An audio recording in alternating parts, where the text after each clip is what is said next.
This School Tar Heel. conference will now be recorded. I call the meeting to order, and I'd ask Pastor Cameron if he will lead us in pledge of allegiance. Great. Father, thank you for the privilege of serving you and serving our constituents, those that have elected us, that we might represent them well. God, I thank you for our children of this community, Lord, and I be such good stewards with their future as we consider and prepare and plan not only school or the entire program of education in this county. Thank you for our Board of Education, for their commitment, for their work, for the staff and teachers and administrators, and most importantly for our students. And God, tonight I pray that you just guide our thoughts, that we might accomplish your will, what's best for this community, what's best for the future of Bladen County. In Jesus' name, amen. I pledge allegiance to the flag of the United States of America and to the republic that stands one nation under God, indivisible, with liberty and justice for all.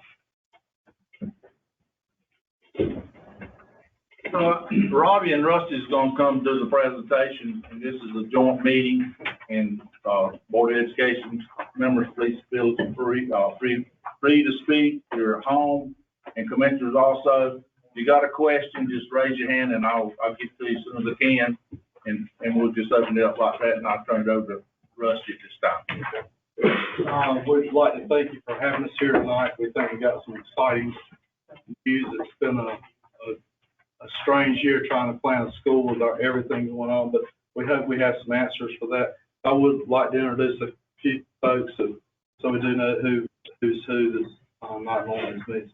Dr. Axson's the superintendent. Miss Susan Harrison, Chief Financial Officer at Brown, is the Chief of Facility. Mr. Robbie Ferris is with Ferris. He also has Mr. Doug Coons with him tonight. We have Mr. Blair Bordeaux and Mr. John Weaver is with him.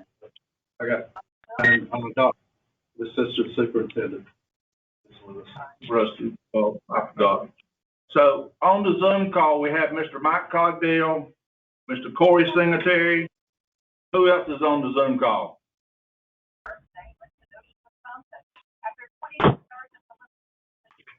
That's on still unknown. Okay, I'm sorry. As we started undertaking the school, we tried to go out and look for a prototype school that's already been built or something very similar to it, making some changes so we could get a more direct cost of where we're at. And then any issues that could have been on the first school, then we could correct those. So we went with the school, Sandy Grove School, and we have made changes in it that we think modifies to Bladen County standards. So following the progress of it, we are maybe slightly ahead of schedule, which is always a good thing in construction. At this time, we have all the plans are in review with DPI, DOI, Bladen County Building Inspection Department, Bladen County Health Department. So we feel good at where we're at right now on the plan review. We did get those dates and get them in. See the kind of the first renderings we have up now. We have pretty much stuck with that with 3 different renders. I was going to tell Robbie to change the clicker, and I got it in my hand. So this is the layout of the new Tar Heel School. One thing that presents something really unique about this, we're building a school on the same site. Well, the school that we're planning on building is actually sitting on the septic tank field of the existing school. So we're going to have to actually put the septic tank field in first, which is usually the last thing, so we can convert the old school over to it and then actually excavate that area. As far as the drives, all of our student traffic will come off Tar Heel Ferry Road, and we've worked with DOT on this. The student traffic will actually come to the first. The pointer doesn't show up, but the bus traffic will come to the right side of the school. The car traffic will come to the left side of the school, and we'll have drop-offs where we have covered areas for them. And then in the very front, the only people who have access to 87 with staff or guests, and it'll be a right turn only. But this is a site plan that's, you may remember in some of the board meetings, we have actually divided the property in two parts. So the football field and the baseball field still in the back, and our septic tank field is going to go to the left of that. So this is what our site plans will look like at present time. So what have we done so far? So now we're starting to solicit contractors and pre-qualify contractors. One emphasis we're trying to put on is a minority contract with the MBE. Ray's Raleigh is working with O Construction as far as trying to recruit as many minorities. We've had one meeting so far, and we got another meeting on December the month. So we're trying to bring as much, don't know anybody that's out there we can actually include in these meetings would be more gracious. We want to get as many people out of the community as we can to start these schools. So this is kind of our site plan. We built a three-wing, or we proposed a three-wing school. The first back wing is a pre-K through 2. We're trying to separate the students kind of by age group.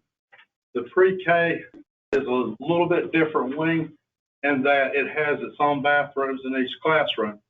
One thing that listening to the teachers we try to do is put a teacher's lounge on each hallway and also put a pull-out room where they could meet, with the teachers could collaborate together, or we could actually, if students have special needs, they get pulled and trying to keep them on that same hallway. So the pre-K through 2 is the wing that's to the left. The next wing is 3 through 5. It has shared bathrooms on it. It does have the teacher's lounge and the pull-out room. The 6th through 8th grade wing is a little bit unique. We've actually widened that wing for a collaborative area in it. It does have its own bathrooms, but we've gone to a more open format on that hallway. I'll start on the right corner is the gym. We have a gym that will have the locker rooms, coaches' office, storage, until we have a foyer, and we've got the school. So if we have a sporting event, then only that area of the school is open, and it's not open throughout the school. The office area will be to the left. It's pink shaded. We got a CTE room that's kind of a tan, and the media center, and then to the left, it's a little bit darker brown, is the cafeteria. Now, as the students come around, the parents come and drop them off in the morning, we have 5 car slots that they can drop off, and they can't go. We may use that to take the lower kids and go straight through the cafeteria to the class. Behind that's kind of an olive color is an auxiliary room that we have put in. That is for inclement weather for the lower students. And then to the right is the room and the band room. So we're trying to keep the traffic flow through the school and keep it segmented by age groups. Yes, ma'am. What's the width of the room for the 3-5 versus 6-8? Because and how many do you allow in each room? I'll let Doug answer that. The width of the 3-5?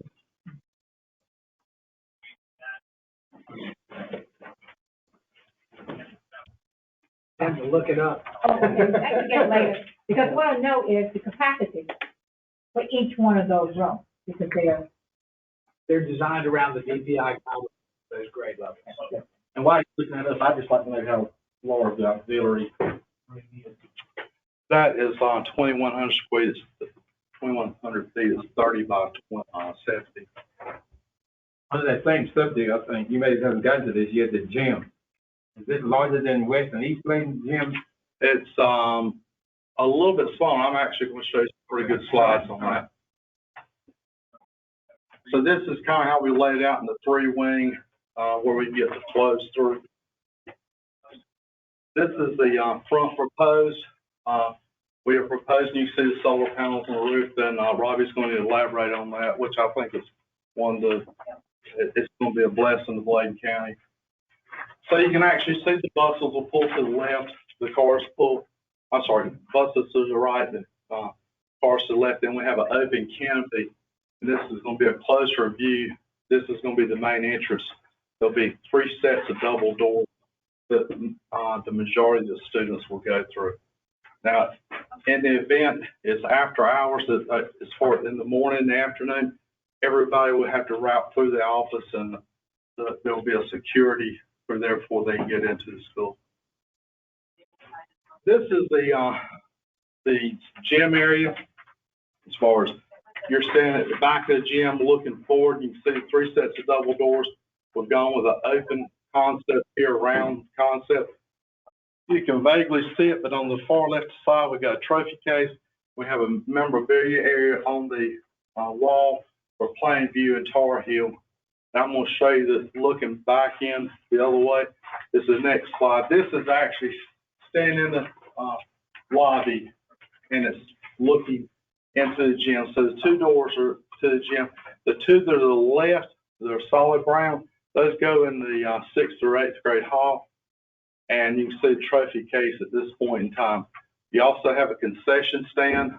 So, like I said, if we have something that's after hours, then we have just that area that we have to open up. Next, we're going to go inside the gym. The gym will have a hardwood floor. You can see windows in this. The next, we're going to take the windows out, and I'll tell you what we're doing on that. This is the gym area. Now you don't see the windows. We actually have closing shades so we can darken. You also notice there's 2 screens that come down on the top. So that's kind of the gym area, and we have it set up so in the event we can put a stage in the end if they have some type of activity. This is the 6th, 8th grade hall. This is where we've opened it up some, and I'm going to show you how the furniture lays out. But it's a wider hallway. It's a more open concept with glass down both hallways. I'm going to show you a couple more pictures. This is further down the hall looking. You can see the double doors at the end of it. We go a little bit further. But our thought process here, and just listen to some of the new things in education, is a more open, collaborative area where the teachers can see outside. And we've learned through COVID that a lot of things happen on devices, and we're going to set this up where they can actually do pull-outs or go out and work in the hallway or do group work. And this will show you kind of how that flows.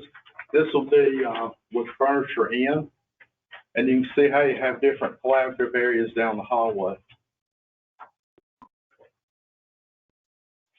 Now I'm going to let Robbie take it, and he's going to explain how we got to where we got. Thank you, Rusty. So what we wanted to do is just kind of run through the funding, sort of where we started and where we are today. So on the far left of this slide, you see the funding sources, the different places that money is coming. And then in 2020, when we started the project, you can see we had $15 million from the needs-based grant. The county had committed about $7 million, and all these numbers are kind of rounded. We were getting $50 million from DOT, that's estimated for a reimbursement on your parking lot. And then from the utility company, we're estimating about $100,000 in rebates for a total budget of $22.1 million. And that was a really super tight budget at the time. I think I've talked with many of the folks in this room, the plan was we could do it, but it was going to be tight. There were a lot of things that weren't included that we would generally like to do. So we got to work talking with folks at the General Assembly and other folks around the state about what the needs were, not just here in Bladen County, but really in a lot of places. And fortunately, the General Assembly saw fit. And if you haven't seen the budget, I gave you all a copy of this. The General Assembly saw fit to redo the needs-based grant. And I think there were some folks that were instrumental in Bladen County to helping make that happen. So it looks like now, based on the new legislation, y'all will qualify for $4 million in lieu of the $15 million. So that really begins to solve all the budget problems. And I'll kind of go over the different iterations. So if the state puts in the 40 million, and we actually have a letter that we've drafted, it's a rough draft for you all to vote on, not tonight, but maybe your next meeting, to take action to ask for that extra money. So the legislation says you have to ask for it. So $7 million coming from the county. We think the DOT reimbursement will still be about $50,000. The electric utility reimbursement could increase based on some of the things we're doing, but we don't really know that yet, so we just left it at about $100,000. So that would give us a total budget of about $47 million. Now, I think it's important to note, full transparency, under the statute, the way this is written, the county is not obligated to put in but about $2 million. So the problem is you already committed to $7 million.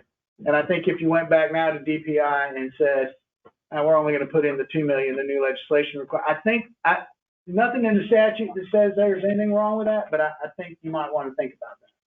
So I would encourage you to go ahead and put the $7 million in that was committed. But again, full transparency, I wanted to make sure the statute only says you have to put in $2 million. And we can talk more about that as we get into details. There is a Department of Energy grant that is available. It just passed in the legislation that would allow you to buy electric buses for this building, and you're going to see why that's important in just a minute. We have the electric buses in the budget for the school right now, but I think you could apply for that grant and potentially get that money from the federal government for new electric buses. So I think any bus over, don't hold me to this, I think that's between, that was built before 2006 or 8 would qualify for replacement under that federal grant program. So it's something like that. So anyway, that is not built into the budget, but I think you could apply for that and get it.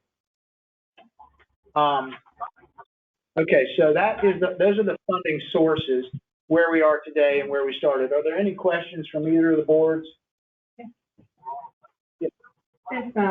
Director Bucket said only for Tar Heel. Well, I think you could apply for electric buses for all your schools.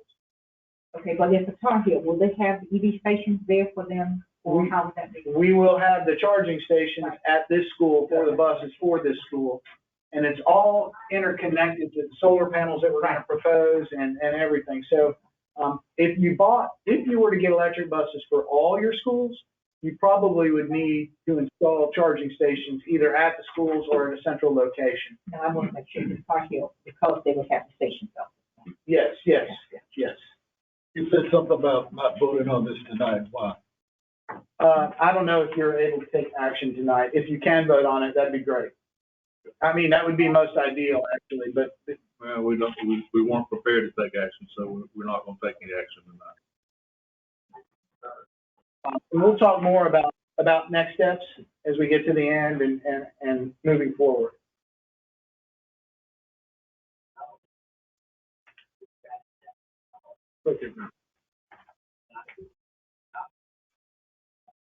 Okay, before I move on, any other questions about the funding? No? Okay. So energy conserving measures, some of the things we're proposing, and these are not things that we've designed into the building yet, but now that we know they have the money, we need y'all to tell us to go ahead and proceed with these items. So ground source geothermal system, so we will actually dig wells in the ground and heat and cool the building with the ground temperature. So the ground's about 55. Cool the building with that cool temperature, and we can heat the building too, preheat the water. So the geothermal mechanical system is an upgrade we'd like to do. That'll save you money for the whole life of the building. LED lighting. Some of the commissioners had talked to me early on about upgrading the roof. So we have a roof upgrade proposed. Enhanced building automation system. That really is the thing that's going to make all these start talking to each other, the solar panels and the electric buses and the geothermal system. So we put all these advanced systems in, we got to put something in that makes them all talk, because that's going to be real important for how it all works together.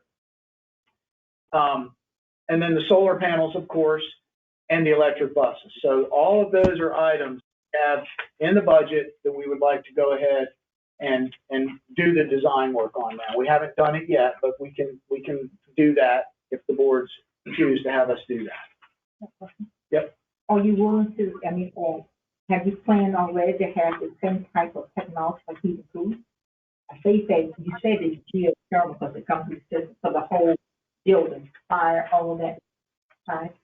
The fire system isn't tied to the building automation system, but everything else is connected together. So the lighting, the buses, the panels, that heating and cooling is all connected to the building automation system. Was that your question? Yeah, so it does, but not the fire, but. No, I don't think fire is connected. It's kind of a separate thing.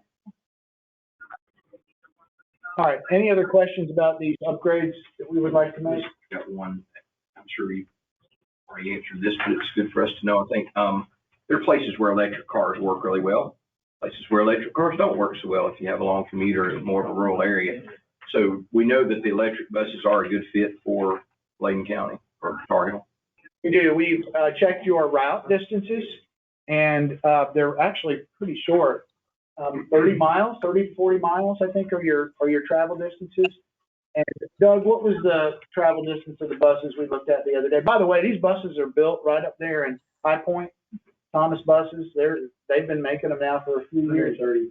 135-mile range. So the plan is that we would buses would go pick the students up in the morning, and then when the bus drops the students off, we'd plug the bus into the building. Mm-hmm. Okay. Now, what happens initially is we use the bus to power the building, because in the school, peak consumption happens early in the morning when the students come in. So the students come in, the lights come on, the heating comes on, the computers come on, power spikes in the building. And I'm going to show you a diagram of that. So what we want to do is use the bus to reduce the spike in the building. Okay? So we reduce what's called demand charges. And I'm going to show you a diagram of that in a minute. Then once that peak starts coming down, the sun's coming up, and the solar panels start charging the bus. And then the bus is charged by the time students are ready to go home. Now, let's say the sun doesn't come up. What are you going to do? Well, we actually have enough charge in the bus to get the students home. And then we charge the bus. We can charge the bus at night with power from the utility company. During the day, they charge us about 10 to 12 cents per kilowatt hour. At night, if we can get a time of use rate, they'll charge us about 2.5 cents per kilowatt hour. Okay, so we can charge them at night if we're at a very, very low rate. That makes sense to everyone? So you have that, We do have batteries. not with the bus, but separate. We don't have separate batteries. We're actually going to use the battery in the bus for the building. It's a completely integrated system. And this has been, now this is new. This was done, the company that's doing this just did it in Massachusetts, I think it was. Yeah, they've just done it there and it works beautifully. And of course, by the time we buy these buses, they'll be on their next generation of that technology. Right, Mr. Cockdale's got a question. Mr. Cockdale? Yes, one thing I would know, what is the capacity of the school, the total capacity? And I'm listening to all this high level technology. Will we be able in the future to use the same technology system to expand if it was growth in 20 years from now? Or would it be a major upgrade, or could you utilize those type of resources you're putting in place now? So all of the things that we're talking about, we've done in schools for the last 10, 12 years. So that, except for the buses. Nobody's done that with the buses yet. So that's kind of the new thing. You know, we kind of take baby steps in the architectural world. We do the geothermal first, or we did the geothermal first, then we did the control systems, then we did the solar panels, and then the lighting, and we started integrating them. Now we're doing the buses. So we've done everything that we're talking about here, except for the buses, many, many times, like 30 times. The solar panels we've actually done 10 times now. But all the other systems, geothermal, we've done at least 30 geothermal systems, for example. So there's nothing real bleeding edge here except this idea about using the buses for the battery. And really that's now a possibility because the buses they're making electric buses, and we have all this money coming from the federal government to buy electric buses. So that's something that hasn't been out there in the past. So in terms of, you know, the cutting edge technology, I think that was kind of the question. Are you going to be able to repair it in the future? All of this stuff is pretty standard except the buses. And, you know, the buildings, let's say the idea with the buses didn't work. We weren't able to actually send power back to the building, which we know it's going to work, but let's just say it didn't work. That's fine. We're still going to have electric buses, and we're going to still have a building that has solar panels on it that outperforms every school in the state, except for maybe Sandy Grove Middle School and Jones, which are two schools that we did in the state. It'll be one of the top 3 schools in the country from a performance standpoint, and might even beat Sandy Grove. Might be the top 1 or 2 schools in the country. So from an energy standpoint. The question I was asking, if you was to enlarge the population and the facility with what you're putting in now, afford us the opportunity in 20 years to upgrade it and enlarge that school if the pupil population became larger? That's what I'm asking. Or will you need to look at another site? With this, what you're putting in place, be in 10 years. Well, if you enlarge the building, have more revenue, you're going to have more solar panels, so it's all enlargeable. I think this site, the biggest limitation is going to be the site and the septic field, yeah.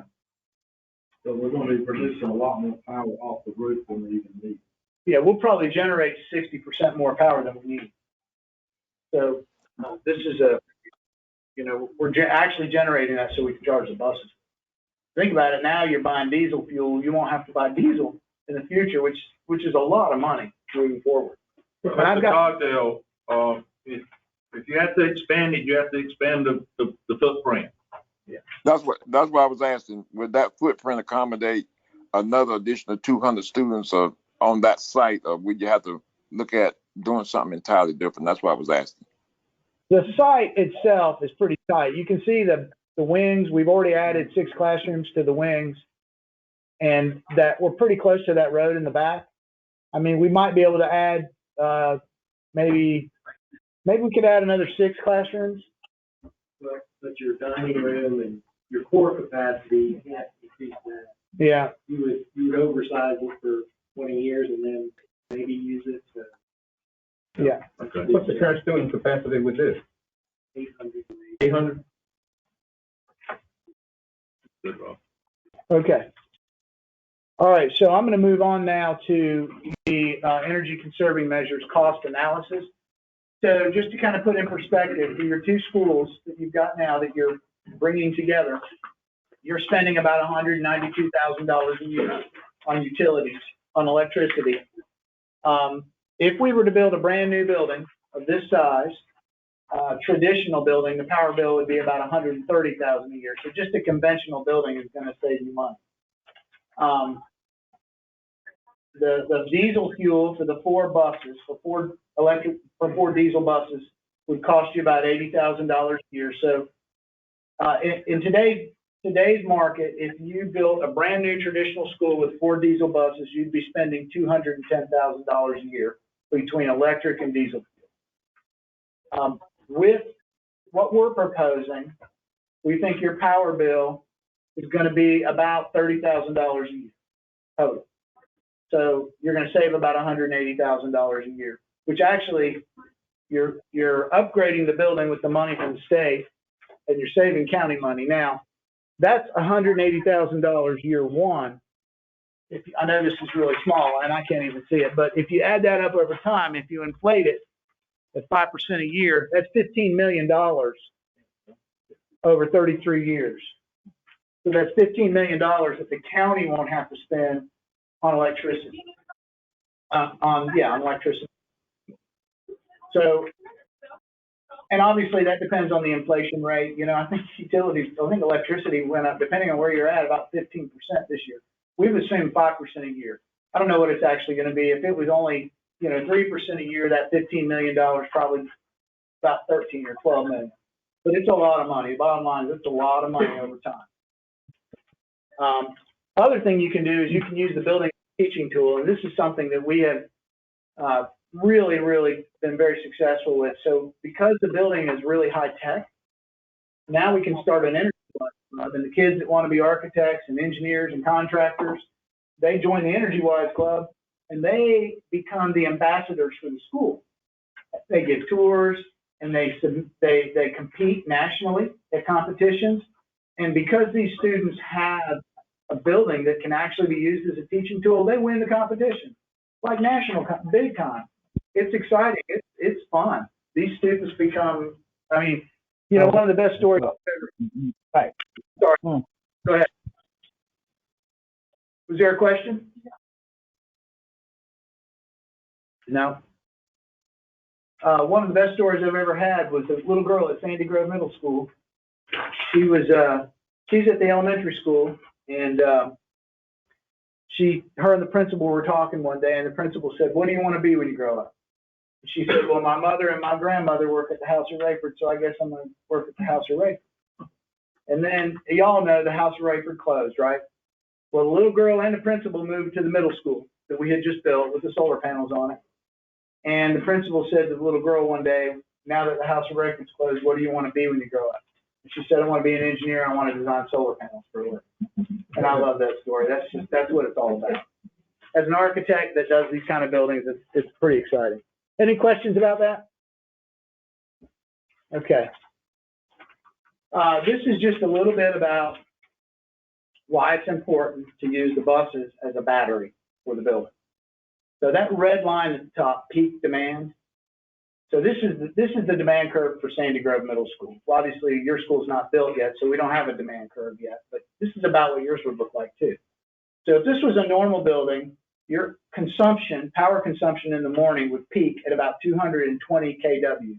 So to put it in perspective, at night, it's about 40 kW. So it jumps way up.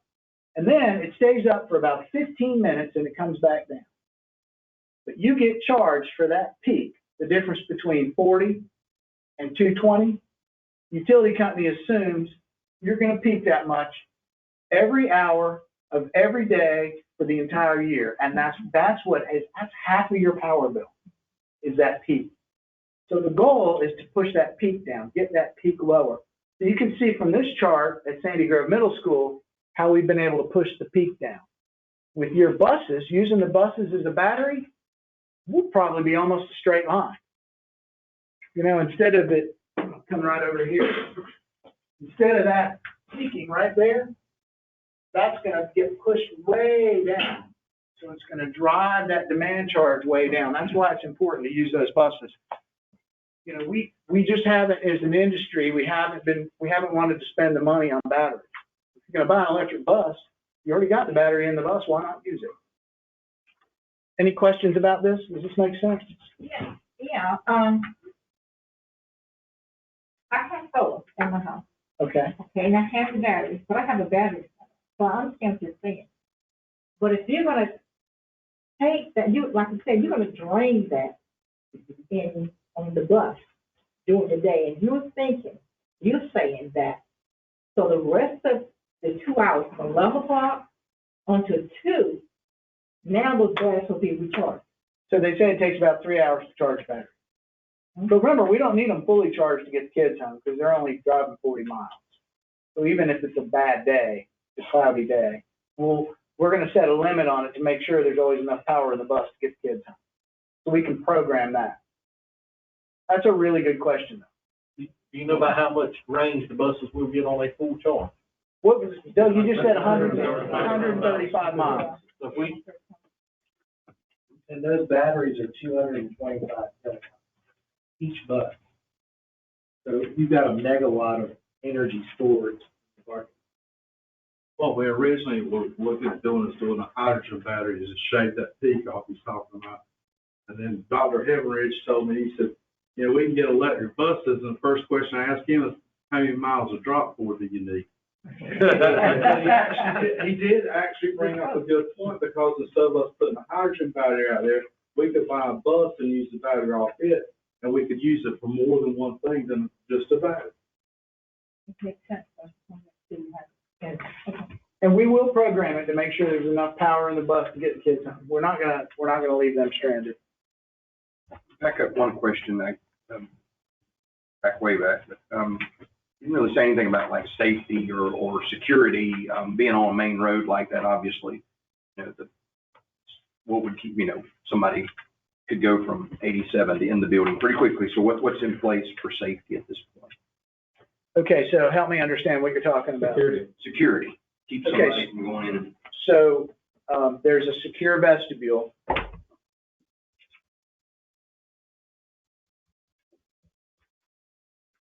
Okay, there you go. All right, I'm really sorry this pointer, actually I can use the cursor, I think. Yeah, okay, so this is the main entrance to the school, okay? This is the main entrance door. These doors lock when school starts. So if someone comes to the office, they have to go into this office area here. There's a door here, and there's a door right there where the pointer is. So now most incidents escalate right here in the reception area. And actually most incidents, the person that's coming there to do the damage doesn't actually come there with the intention of doing the damage. Most of them. Now some of them, they do. But if it's an incident that gets escalated here, the administrative person there hits a button. This door locks and that door locks. And then these doors right here close. These doors right here close. And these doors here and here close. You can't get into this school now. So now that person, the only place they can go is out of the building. All right, so that is your main security feature. These doors, like at the ends of the wings, you have to have doors obviously for fire exits and for use of the playgrounds. Those doors will remain locked during the day. They can be open from the inside. Yes. Yeah, they can be open from the inside. Kind of the same question. How do you secure during lockdown? You just answered that. But tell me about windows. There are a lot of windows. How do you secure them? So like this is the wing with the windows in it. Yeah. So these doors here lock, and nobody can get into that wing. They can? They can't No, get. no, I'm on the outside. I'm talking The outside. So we've not done like bullet resistant glass or anything like that. Obviously in a lockdown, when there's time, teachers know to close their blinds. Right. Right. So that's a management issue. Oh, you say blind. That's why I want to know. You answered my question then, because I want to know how you're going to cure them so they won't see inside. Right. Okay. But most incidents don't. Now there have been one or two where the person was walking around the outside of the building. Most incidents are going to occur right there in that reception area. That's where it starts. If you can lock them down right there, you're going to solve most of your problems. We've also got, with this extra money, a very enhanced camera system and a lockdown system. In 3 seconds, it'll lock down everything that's in notifications out. So we're on the security, I don't really get to a whole lot, but we're going to really try with this extra money, lets us really secure this building tighter than we've got. Okay, so let's talk about items that some of which we've added already. That's the first list, and then the things that we want to add, and we'll talk about money. So the first one there is the 6 additional classrooms. The Board of Education asked us to add those classrooms early in the process. That's about $2.5 million. And with this first list, I kind of knew, and I think we talked to, I think a couple of commissioners actually and some school board members. At this point, we were talking to General Assembly members, and we were pretty confident you were either going to get $30 or $40 million instead of the 15. We didn't know which, so we couldn't do everything we wanted to do, because if it was only 30 million, we wouldn't have enough money. But if it was 40 million, obviously, then we'd be good. So this first list is things that we added based on our working with the General Assembly and understanding where we thought they were headed. So, because obviously the first one was a big ticket item. If I wouldn't have known or thought that we were going to get this extra money, we wouldn't have added those 6 classrooms, right? We would have said, okay, we'll add them, but you got to tell us where the money's coming from. In this case, we kind of had a sense where the money was coming from. So we added the $2.6 million worth of classrooms. We added some extra square footage in the 500 wing as well as the 300 wing, increased the size of the lobby, met with teachers and added some toilets that they asked for. The curved entrance canopy on that front rendering that you saw, we added that. We had to add a fire pump, the county, because of the, not the pressure, but There's the volume, the residual side was okay, but we didn't have enough volume for, when we added additional 6 classrooms, plus it's one of those things you don't want to be short of water. plus we had to add the generator, that supplements the fire pump. And, at that point, we were targeting about 1.2 million in inflation. So we were at a total, construction cost of 29 million. There was some miscellaneous items, and you see them listed there, about $3.2 million, plus additional design fees for a total cost of almost 23.6 million. I mean, 32. I transpose those numbers, 32.6 million. And that's where that $33 million number that some of you probably heard came from. Because that number's been out there for a while, been floating around. That's where the $33 million number came from. So will the generator run the school and power outage hurricanes? You mind going back to that, I'll show them where it's going. Our concept on this is we need a good shelter up there. So Doug, we're at 140, 2-mile-an-hour winds. Is that what the design is on it? Somewhere there. Yeah. So the generator's gonna run the whole front wing from the gym all the way across the front of the building. So your cafeteria will work, all the media center, all that will be on a generator. I think it's a 500 kW generator. But our intent there was that we can turn this into a storm shelter in that area. So Rusty, is there enough space up there to house 300, 400, 500 people? Well, with the gym and you got the cafeteria, you got the auxiliary area, you got quite a bit of room up there. Okay. I mean, we can go into the wings, but, and the other thing about it is we do have a storm shelter, and we do put solar on it. Yeah, usually most beautiful weather is the day after a hurricane, right. So the solar's gonna bring us back on, we could use the whole thing. Yeah. Charles. Okay. Yes, sir. Charles, could I ask Yes, him, one of the biggest expenses that we have is with roofs on buildings. What type of warranty would you putting, would solar panels be on these roofs? How would these roofs be warranted? So let me get to that on the next slide. Next slide. Next slide. So these are the upgrades that we have not designed in yet, but we need to add in. Okay, so as Rusty said, the drawings have already gone in for approvals, but we can make these changes and DPI will be fine with it. We'll have to go through a quick review of it, but they'll be fine with these kinds of changes. So the things that have not been done yet are number one, the solar panels. We're estimating about 1.5 million for the solar panels. We've got some additional parking that we would like to add. The terrazzo floors in the hallway, that just makes it easier to maintain the school over time. The Kemper roof system is a significant upgrade to the roof. So a standard TPO, which is a membrane roof that we would typically put on a school, it's warranted for, you can get them for 30 and 35-year warranties. But the Kemper roof is warranted for 40 years, and we're working on this manufacturer has told us in the past they would give us a 50-year warranty. And so with maintenance, I can say that this Kemper roof will pretty much last forever. Doesn't the solar slide so that if you had to do work on it, panels? The solar is not mounted. You can move it. But with the Kemper roof, we really should never need to do anything except you go up there, I think about every 10 years and you put a new coating on the roof. You just paint a new coating on it and it'll pretty much, I mean, they won't warranty it forever, but I've been told because they use that roof like on high rises in New York City and in big cities, that's what they use. And folks tell me that it'll pretty much last forever. If as long as you put that coating on it about every 10 years, you maintain it. I guess Mr. Kyle brought up about the roof. A lot of leaks when the old two buildings were East and West Bladen were built over the years, those roofs leak. What are they? You're saying that these temporary membrane roofs are different, or you won't have those issues? You shouldn't have any leaks with that Kemper roof. Sure. You shouldn't have any.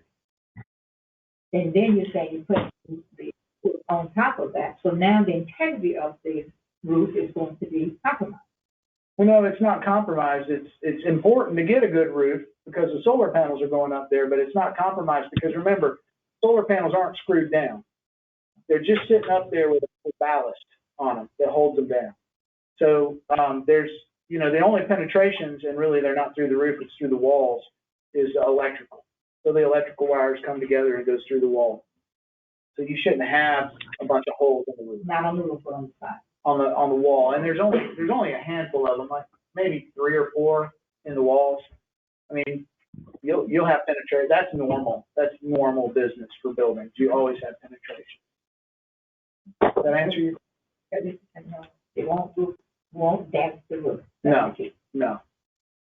And the way the specs are written is the manufacturer has to warranty it with the knowledge of the solar panels up there. Because you don't want them to come back and say, well, I didn't know there were solar panels up there. That's a different story. Yeah. It's usually the small prep. Yeah.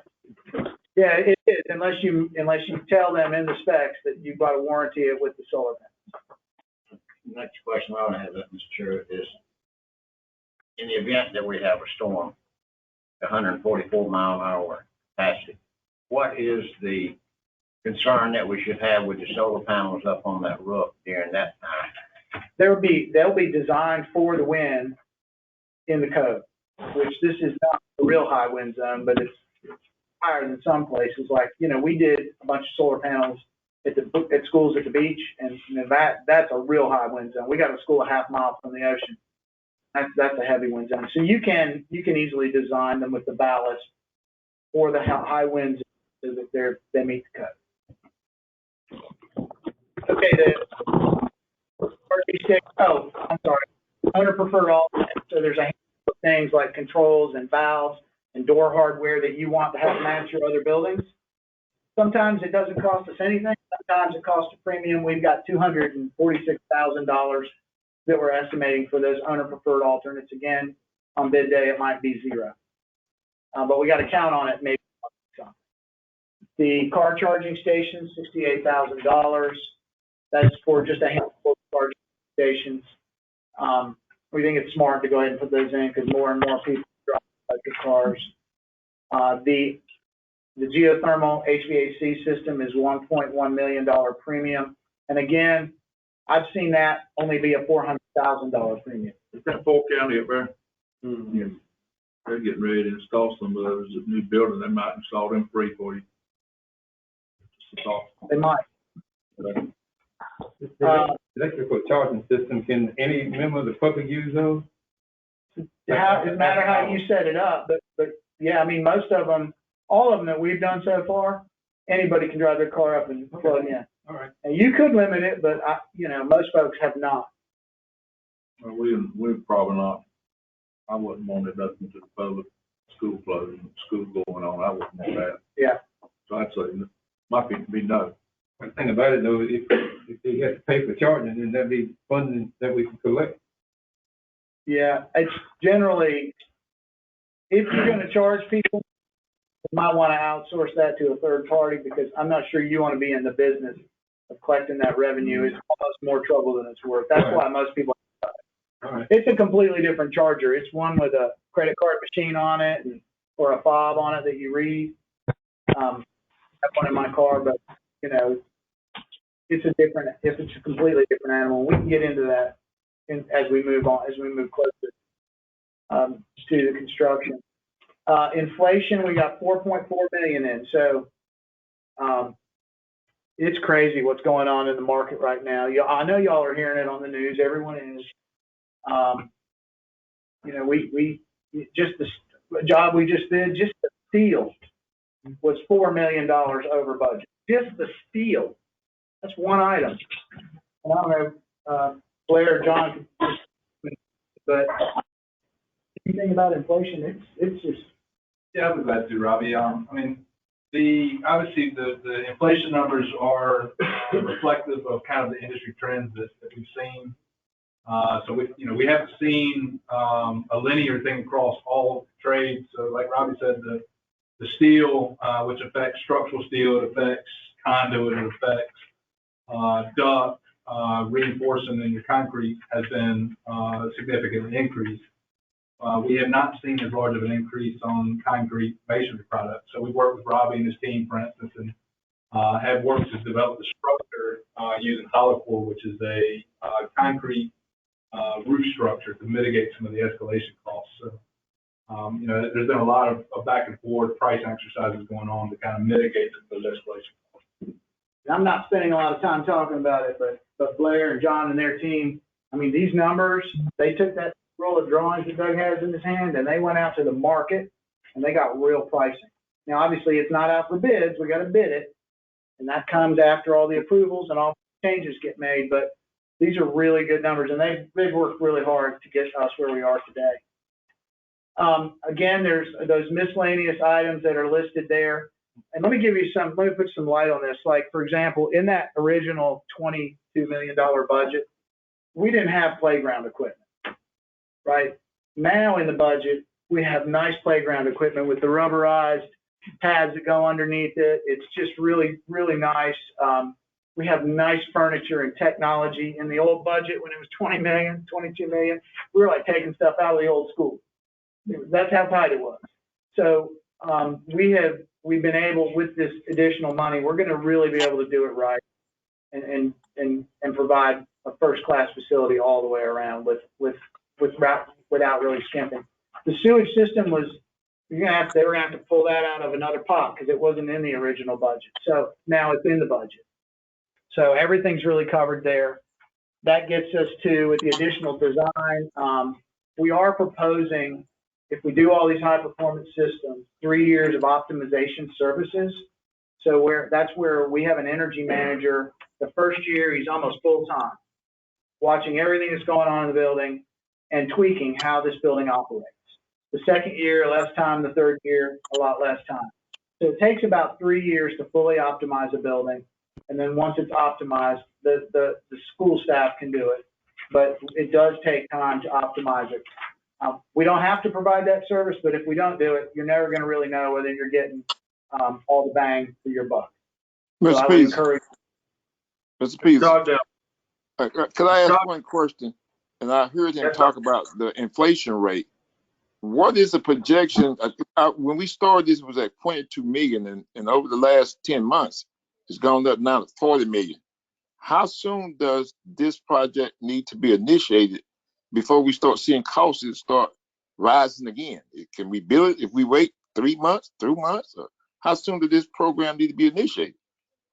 This assumes that we bid it in accordance to the schedule I'm getting ready to show y'all. So we don't want to delay it. But you're asking all the right questions. You're just one slide ahead of me every time. All right, so we're at 47.1 and our budget was 150 and we're at 142, so we're slightly under what available funding is. Well, we got 6, 7 million. I'm sorry. Okay, all right. Any questions about this? Okay.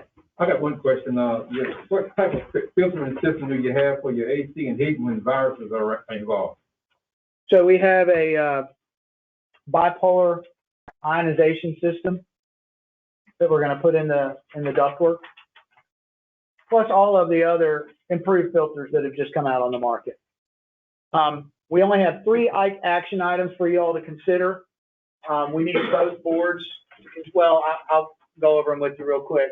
We need a motion from the county commissioners and the Board of Education to ask for the $40 million in lieu of the $15 million, and to commit to the $7 million. And y'all got to decide if that's what you're going to do. So we need that. I've got a draft letter. Rusty has a copy of it. We've got a draft letter that we need the boards to act on. DPI has not formed a process yet for that, but we're getting out ahead of it just a little bit. But I would encourage you, please do that as soon as you possibly can. Don't delay on that because that money will run out. I mean, Rusty asked me, he said, is there any chance we're not going to get this money? And I said, well, if you don't ask for it or you do something really stupid, you might not get it. But we need to move because the money will run out, and everybody's having this conversation right now. Everybody, every school district that's in your shoes is having this conversation. Okay, we need a motion from the school board for us to proceed with the upgrades that we've presented today. So the solar panels and the geothermal and all these things that we've talked about. And I would say make that contingent upon getting the $40 million. And then, we need a motion from the school board, to actually go ahead and put out the septic tank system for bid and to buy the septic tank now, as soon as possible, for $72,000. Because it's a long lead time item, and if we don't get them ordered, we're not gonna be able to get the septic system built in time. It's gonna delay the whole project, which could cost money, and we don't want that to happen. So Robbie, all we're doing is commission asking for $40 million. Yeah, So we can do that at our next meeting. okay. I'll add it to the agenda, and we can do it tonight. If that's the consensus of the board, so we will ask for $40 million. Yeah. Yeah. Okay. Yes, sir. We go ahead. We do have. I make a motion that we submit the request for the 40 million. Not taking it in this meeting. We're gonna do it next meeting. We'll do it at a 6:30 meeting. Okay, all right. You can't take action. And one thing, Rob, we have to talk about, we're on schedule, but we're on a very tight schedule because we'll have to finish this thing June 2023 to tear the old building back. Okay. Is there any other questions of Mr. Robbins? Yeah, I don't think we need to do it here. No, you don't need to do We don't have a it. meeting. So any more questions? So we got a meeting at 6:30. We'll add it to our agenda and we'll do our part tonight. We're probably gonna do a special board meeting next Monday and then. That's fine. We'll do ours tonight. Okay, Okay? all right. So anything else? Anybody? No. Thank you, thank you, Thank you all. Thank you. Happy Thanksgiving. Meeting adjourned. This conference will now be recorded. We want to welcome you, and I got a little something here for you for taking your time to come pray with us and pray for us. That's a coin, Bladen County coin, and here's the Bladen County, and it's got "In God We Trust" across the top. Thanks, sir. Thank you. So before we approve the agenda, I want to add an action item. Let's see where I want to put it. Let's put it under 3A. 3A will be, if approved, to send a letter to the state asking for $40 million to build a new school. So I entertain a motion, Mr. Britt, second, Mr. McGill, to approve the consent items with the addition on, Ms. Marie. Mr. Peterson, Yes. Mr. Gillespie, Yes. Mr. Britt, Yes. Mr. Cogdale, Yes. Dr. Ellis, Yes. Mr. McGill, Yes. Dr. Mungoa. Yes. Mr. Bullock. Yes. Mr. Hester. Yes. And Mr. Cogdale is on Zoom tonight. Don't forget that. Individual delegation wish to address the commissioner? Okay, item 3A is, Make the motion. we Request 40 million. Here's a copy of it. of the draft that session took place with.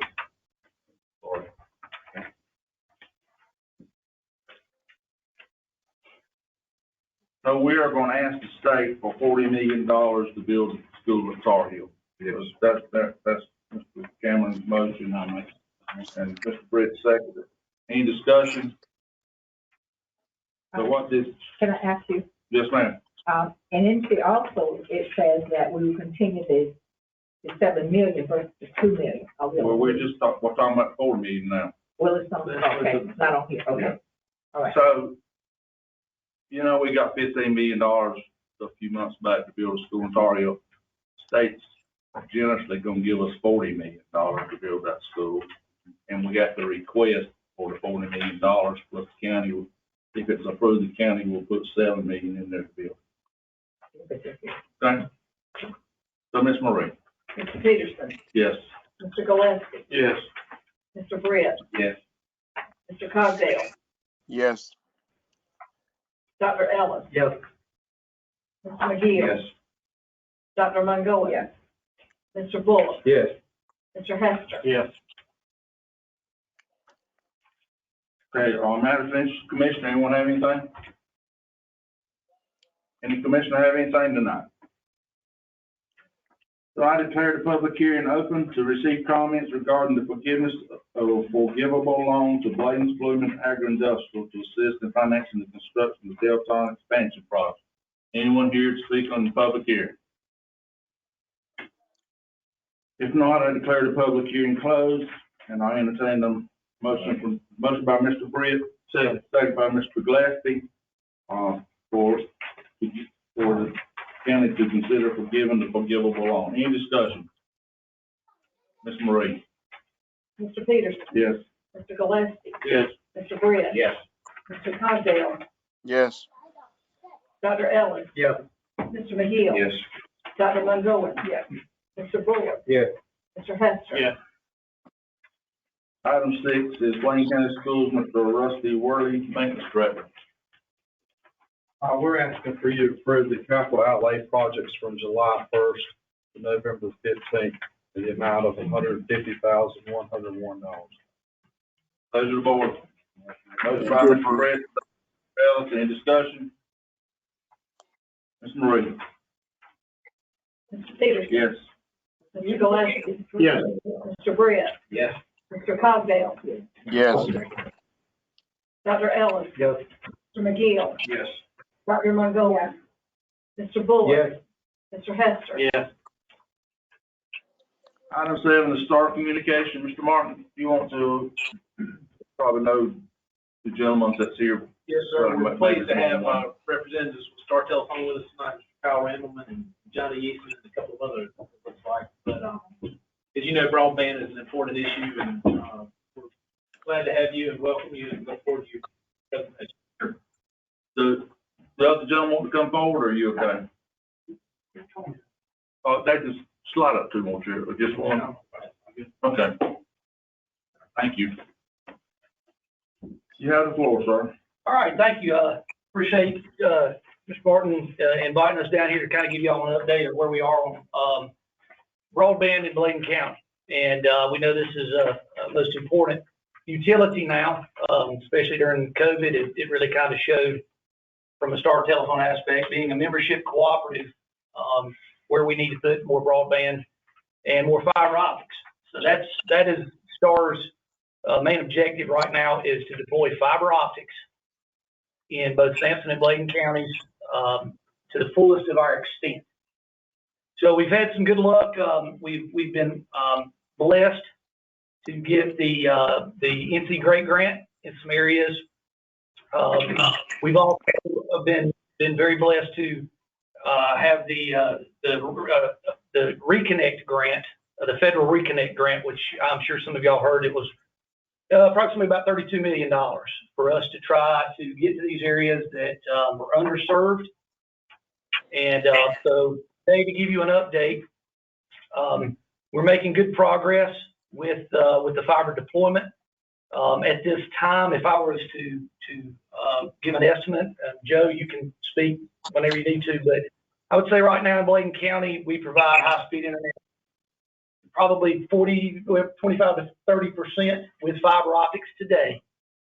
And with the help of these grants, we're going to be probably close to, I'd say, 70% to all of our service territory in Bladen County.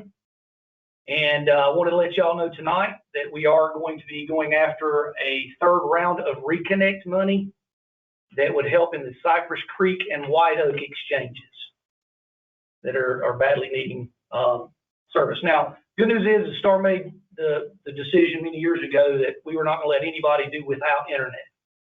So that was our first choice, is to go and at least get some form of internet to all our subscribers. Back then, that was when 4 meg internet was fast.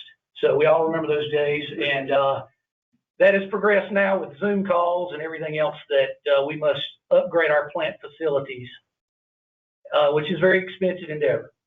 And so we're having to reach out for these grant monies that are available, and we expect more to be made available. And want to let you know that if we are lucky enough to get this third round of Reconnect, I think that would take us to right around 90% coverage of fiber optic in Bladen County. So I know that was quick. I'll definitely answer any question. Yes, ma'am. You said 9, what's that 10% would not be covered? That 10% would cut out the area that CenturyLink has as their service territory. Years ago, CenturyLink went through the doors of most of the towns in Bladen County and Sampson County. That was their design at the time, to be able to deploy the towns with their services, where Star Telephone was a co-op, and we went out to the country because that's where the people were who wanted to have those services. So our service territory is composed of everything that's in the country. We'd be happy to share more information with you about where exactly that is, but 90% is pretty much everything that's right outside of the city corridor that CenturyLink currently serves. My second question, how would, if I'm not mistaken, the federal government, because of this fund, families can apply for some type of grant or deduction of their costs. Yes, ma'am. How do they apply for that money at STAR? And can you give me the website or something that they can? We developed a website specifically for that on STAR's website, and I oversaw the project. The project is called the EDB project. And we have a website on, if you go to Star Telephone's website, there's a link right there at the top. They go in there. They have to self-enroll. There's some items that they have to go through, and they have to be qualified to receive the discount. And then once they're qualified. At current rate, I think it's up to $49.95, if I'm not, per month. For broadband services, they get a discount. Now, I will tell you this, that plan is being retrofitted. I just received a 143-page document this morning from the government. They are going to revise this plan because that was more COVID-based. They're going to transition this into more of a ongoing, like a lifeline discount was for the old telephone service, where, if you qualified, if you're low income, either Section 8 housing or met a specific threshold. I will say this, that because Tier 1 counties, most of the public schools get reduced lunch, pretty much everybody qualifies. Everyone has to have public schools, though, children. They're called CEP schools, and I think Dr. Jason and the others, I think most years that are not privately. They have lunch or free or reduced lunch programs. They qualify. So every parent can go online, register, enroll, and then they'll qualify to get that $49.95. It's correct, but knowing that may change, I think. Get through the 143 pages today, but I will say I did scan it and I think it's probably going to end up with that, and this is hearsay, but about $30. I think it's going to get parsed down to $30. Again, there's the devil's in the details, and it's a big federal order. So the federal government subsidizing it? Yes, that's correct. Mr. Peterson. Yes, sir. Yeah, I wanted to ask a question. If you get a larger customer base, would that cause your rates to decrease to a more affordable rate, or you have to meet those eligibility requirements? Like some companies reduce rates on the amount of clients they have and that they serve. Is any reflection going to be on that when you take over the county? No, it'll be the same. Those rates, those EDB and federal rates, they're mandated by the federal government. It's not something that we change. It doesn't matter if it doesn't matter if we're Spectrum or we're CenturyLink. We all have to abide by the same formula, and everybody has to qualify the same way. So it's not just a Star Telephone or a Star Cooperative thing. So the rates so the only way the rates will reduce is based on the guidelines that the federal government sends down. It's the only way you can lower your rates. That is correct. That's my answer. So if you get the third round and you're lucky enough to get that money, so you said CenturyLink, is that basically in towns or is that somewhere in the county too? Their corridor pretty much runs every city that's in Bladen County. Like Hammond. Hammond's covered by us. East Arcadia. East Arcadia, it depends on where exactly we're speaking of East Arcadia. We come down to a certain extent, but the community of East Arcadia is just outside our service territory. So north of East Arcadia, we do serve, but I guess the place where you actually call East Arcadia, right there off of 87. Yeah, the town itself, the township we're not in. So, and that one doesn't, sorry, I don't mean to interrupt, that would be AT&T down there. So, Could I ask you one last question, Charles? Whenever can you hear me? Well, hold on a minute. So, Okay. the ARP money that we're going to receive, hopefully. Yes, sir. Some of it for broadband. Yes, sir. Are y'all going to get that money be used to assist you? Talk to us about, tell us what we can do with that money. Well, that money would be, in East Arcadia would be a good spot. It definitely, they're lacking broadband in East Arcadia. AT&T doesn't have a whole lot of interest in serving East Arcadia. You know, you can look at there, you can look at, which I would call Chicken Foot Road. I'm not sure what the commute, but that, yeah, that area, there's a corridor through there. We went and served the school system, but we went directly to the school system when we did the deal with the Bladen County schools.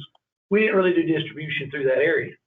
We just ran fiber up to the school. We didn't distribute. But that area is also an area that it's not in our traditional service area, but y'all need to understand it needs to be better served. So that's where I'm trying to go. So dollar value, what would help you, or what would make that happen? Tell you what, let us go back, pull some maps together.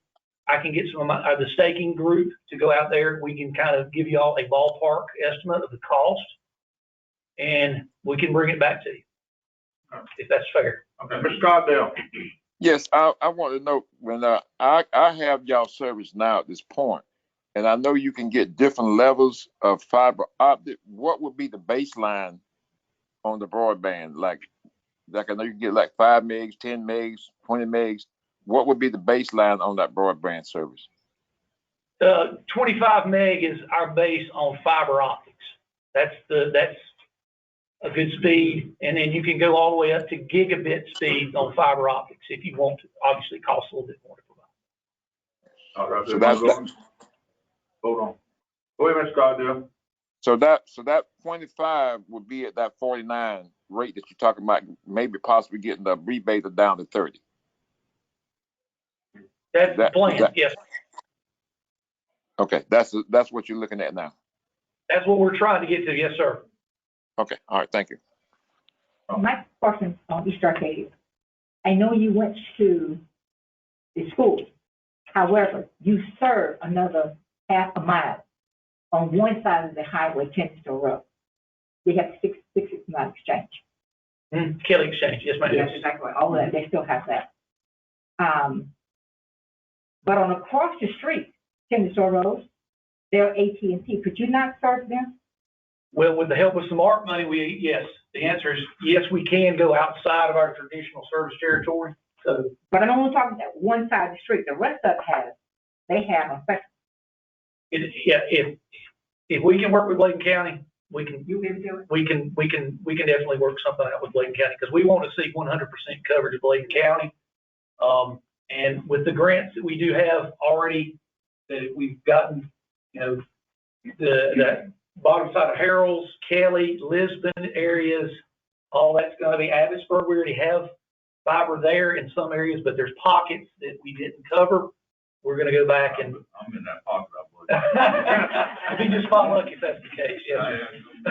Or unlucky day. Yeah, that's what I'm saying. Any other questions? Last one. The last time, what's your friend for fiber across the county? Completely doing the grants that we've already been allotted, or the project that we may be working with.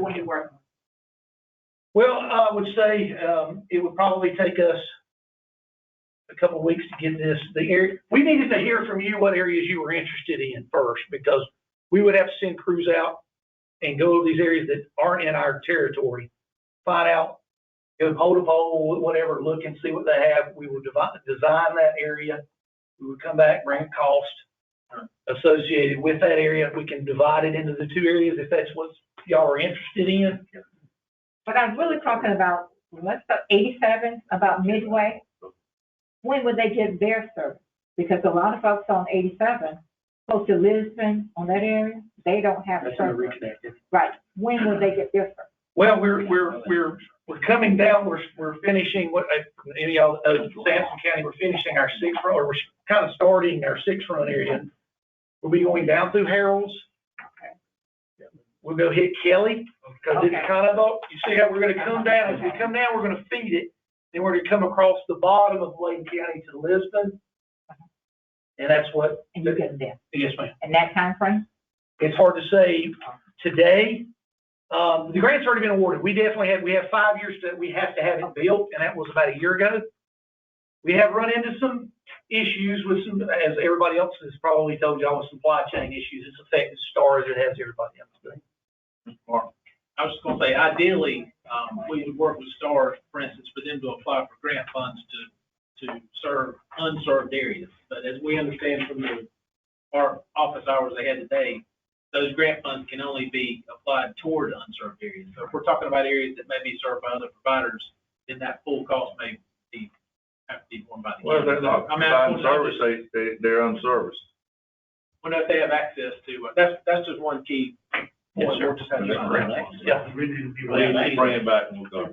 We need to make it. Any other questions? Thank y'all, guys. Thank you. Thank you so much.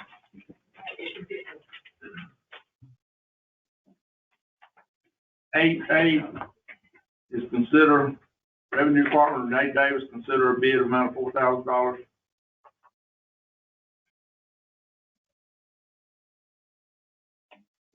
Pleasure of the board, not to accept it. Make a motion to reject. Second. Motion by Mr. Hester to reject the bid, second by Mr. Cameron. Any discussion? Ms. Marie? Mr. Peterson. Yes. Mr. Gillespie. Yes. Mr. Britt. Yes. Mr. Cogdale. Cogdale? Yes. Dr. Ellis. Yes. Mr. McGill. Yes. Dr. Mungoen. Yes. Mr. Bullock. Yes. Mr. Hester. Yes. Item B is presentation of schedule of values. Yeah, and at this time, Mr. Gary Piner and Mr. Gene Roundtree, they'll come up and present you with the 2022 schedule of values.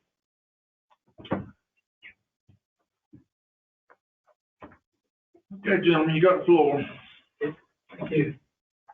Thank you, folks. Good evening to you. Yes. Mr. Chairman, members of the board, it's our pleasure to present you with the Bladen County 2022 schedule of values for the 2022 revaluation.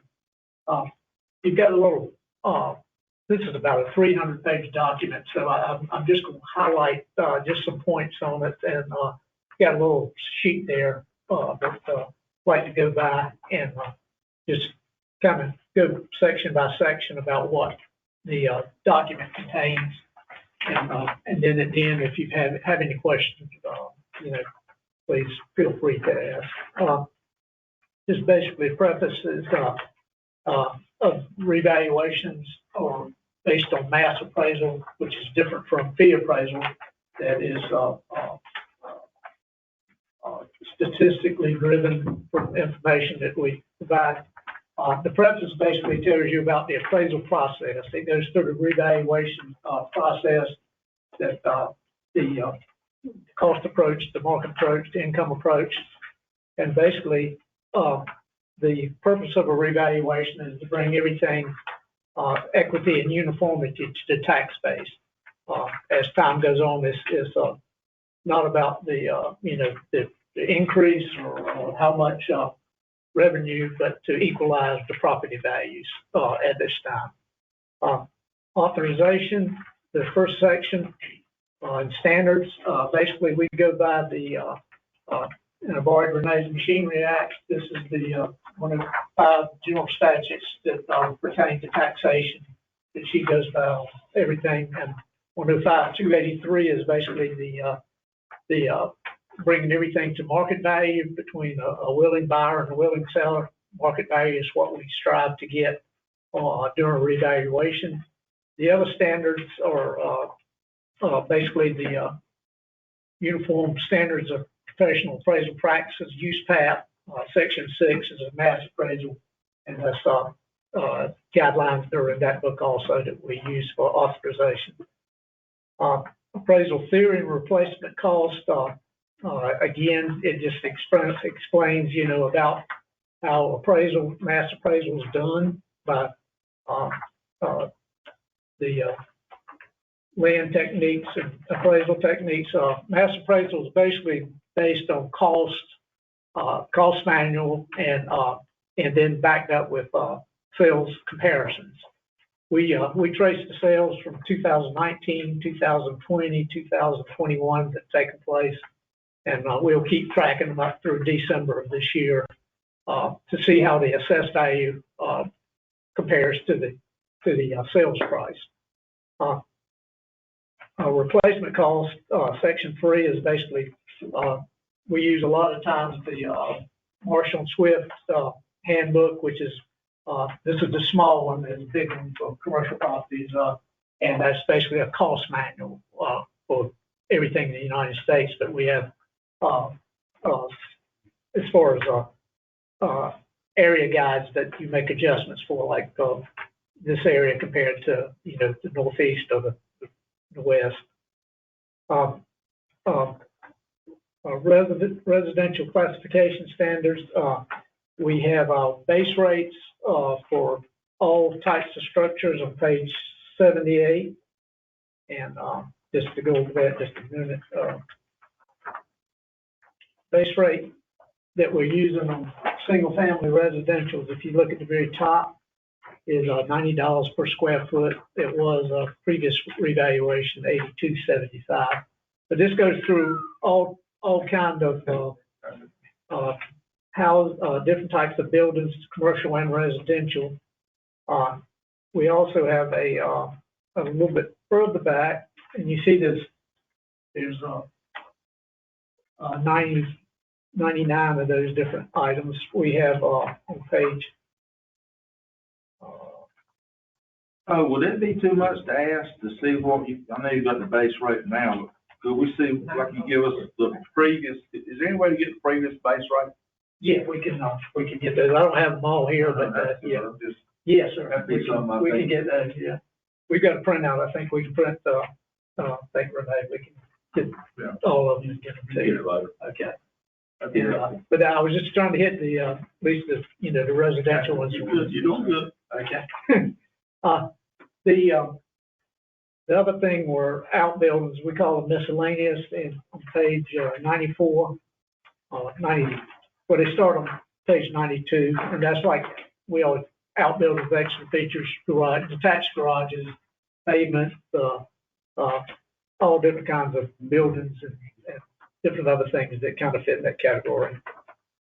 Land schedules, we have some ranges. We have a list of the neighborhoods and the values of, not in this, but we have a schedule just like the last schedule values previous time. We'll have a schedule of all those in Renee's office. Just for the new commissioners, and they might know this, I don't know. But last time we did this, you did community values, or is it done? Neighborhoods, yes, sir. Is it done the same way this time? Yes, sir. Can you talk about that just a little bit, or are you going to talk about it? Well, yeah, we do most of the time is like for open land, the rural land, we've got it, open land lot, open land paid, open land unpaid. We've got building site, same way, and it goes through every neighborhood, and we've got them sectioned in different neighborhoods with different values for every one of those sections. And in the back, what I'll get to is the use value schedules, or I'll get to that later on. But and yet we look at the sales for those specific neighborhoods, And that's where the rates may vary from one neighborhood to the next, according to the sales for. And we do per acre, per lot, per front foot, different categories, sometimes different areas, that we may use that, there's different types. Acreage is the predominant one. Waterfront helps. Yeah. The front foot, maybe the waterfront, yeah, it does. The depreciation schedule, basically, there's three types of depreciation: physical, economic, and functional. And basically, the physical is the one that we use predominantly. And occasionally, we have additional depreciation if we're looking at different properties. Description is basically just a description of all the different types of buildings and what that consists of. Assessment standards. Talk a little bit about sales ratio studies, and the county, Renee's office gets, the Department of Revenue sends a random group of sales every year, and they put the assessment compared to sales, and they are rated, and it's the sales ratio is basically, and I'll show you an example. If you go to the little handout I've got about the fourth sheet is the sales assessment ratio as of January 1st of 2021. And it's basically the assessed value divided by the sales price. And on this report, which just come out in October, Bladen County, from the last revaluation, these are the 2020 sales, they were at 96.50 median, and they have a coefficient of dispersion 32.30. Now, as the revaluation time goes on, that coefficient of dispersion goes up higher because you have more.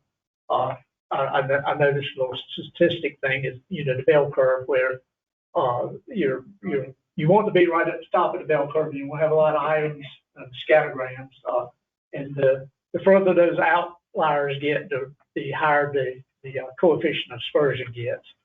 So most counties after revaluation, we want to keep that coefficient of dispersion 15 or below. So that's the purpose of a revaluation, to get the equity among the different types of properties back in place. The last thing was the use value schedule, and at the very back is the whole booklet that we get, or Renee gets once a year. And I've got the use value schedule that is the one that we will use in the, let's see, it is the second item in your flyer. And it basically, it goes agriculture, horticulture, and woodland, and has the schedules for, Bladen County is in two major land resource areas, Upper Coastal Plain and Lower Coastal Plain. And the way the state comes up with these values is based on cash rents, and they haven't really updated the cash rents lately. They do a little percentage every year, but anyway, in parentheses is the value from the last revaluation, and it goes class 1, class 2, class 3 in agriculture. And horticulture, same way. It goes down. If it's a non-productive land, it's $40 per acre. And then woodland, both the lower and upper coastal plain have the same schedule. In horticulture and agriculture, they have two different schedules for the two different major land resource areas. So that's the use value.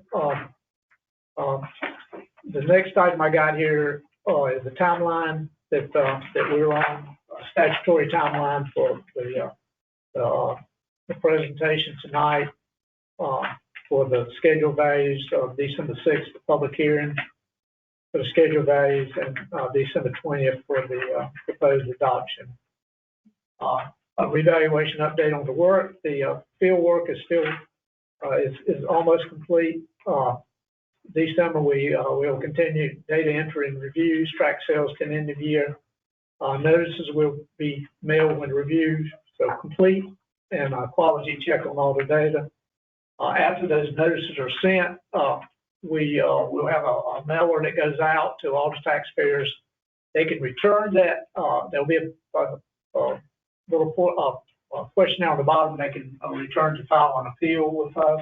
We call them informal appeals. We will take about 30 days. They'll get 30 days, turn that in. We'll take a look at those and solve some of those. Some of them we may not solve, and then if we can't satisfy the taxpayer at that particular time, it will come to you all as the Board of Equalization Review. In a revaluation year, there's no timeline on when the Board of Equalization Review can meet.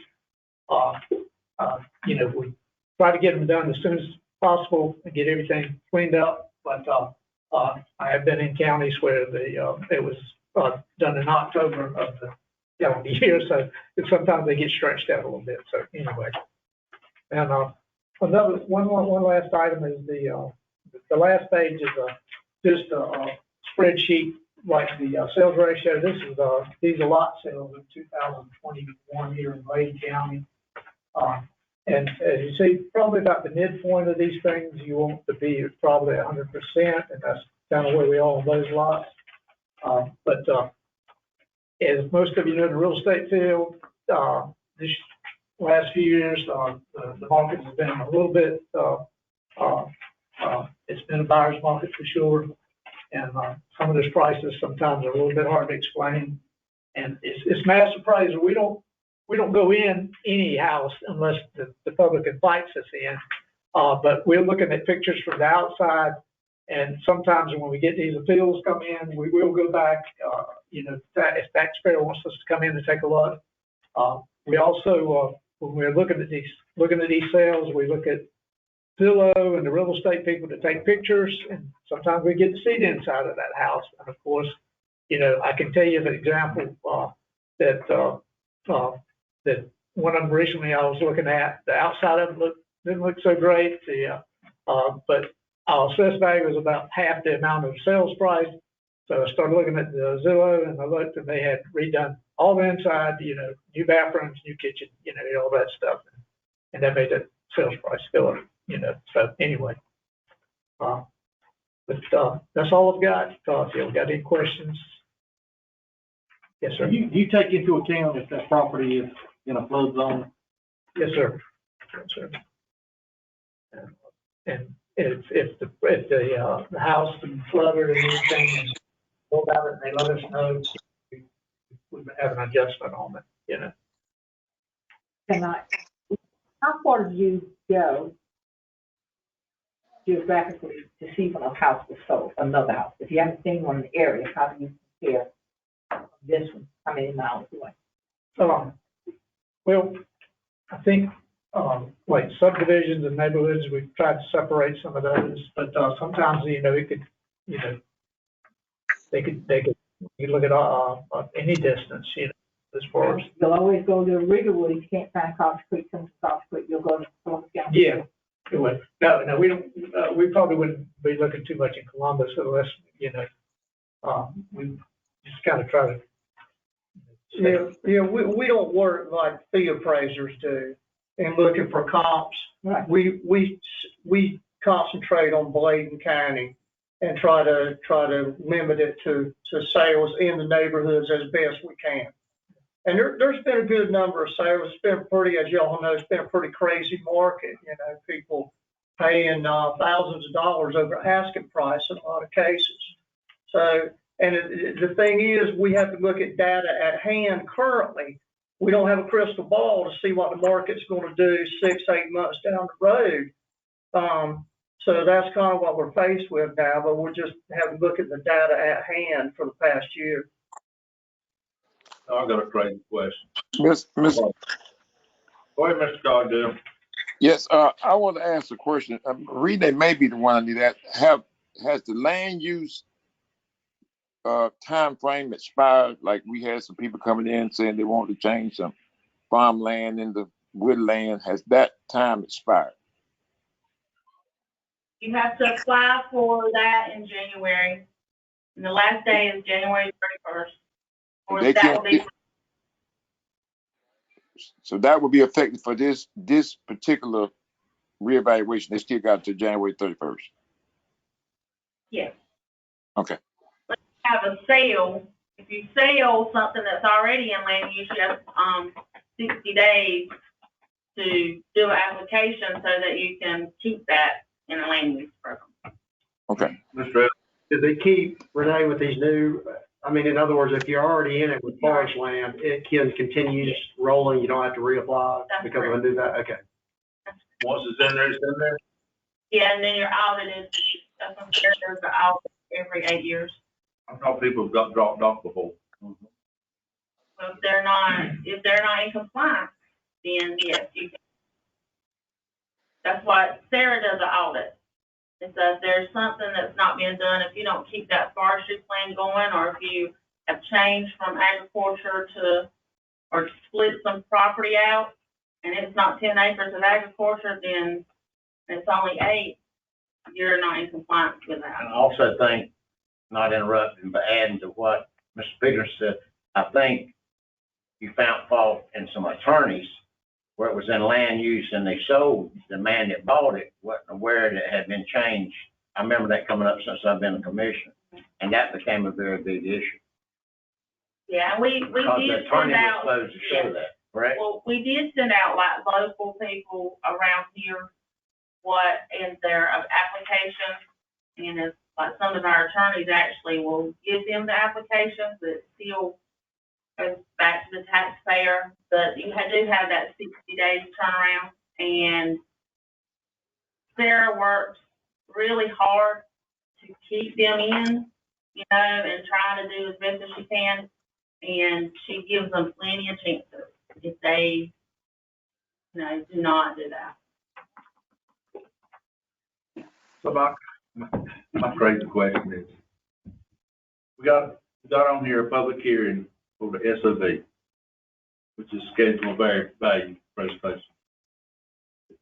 Is there a dollar value, or what are you gonna tell them the same thing you told us? I mean, why do you have a public hearing if there's no dollar value? You don't know what the dollar value is gonna be. Is that a crazy question? I think the schedule value, I mean, they can come in and examine the schedule value in her office, and any questions on the schedule value as it is right now, yeah. They won't, I mean, we can't give them a total value of their property. That's when the appeal process starts, when we send out those notices. That's why I was a little confused. Why, but you want us to approve the schedule value before we see it? Now, this is the schedule value that you've got, but it don't, I mean, it's not gonna tell you exactly what your property value is gonna be, your personal property, your, you know, individual property values. These are just base rate, this is Base not your rates. base. This is like the framework. Yes. The values will be based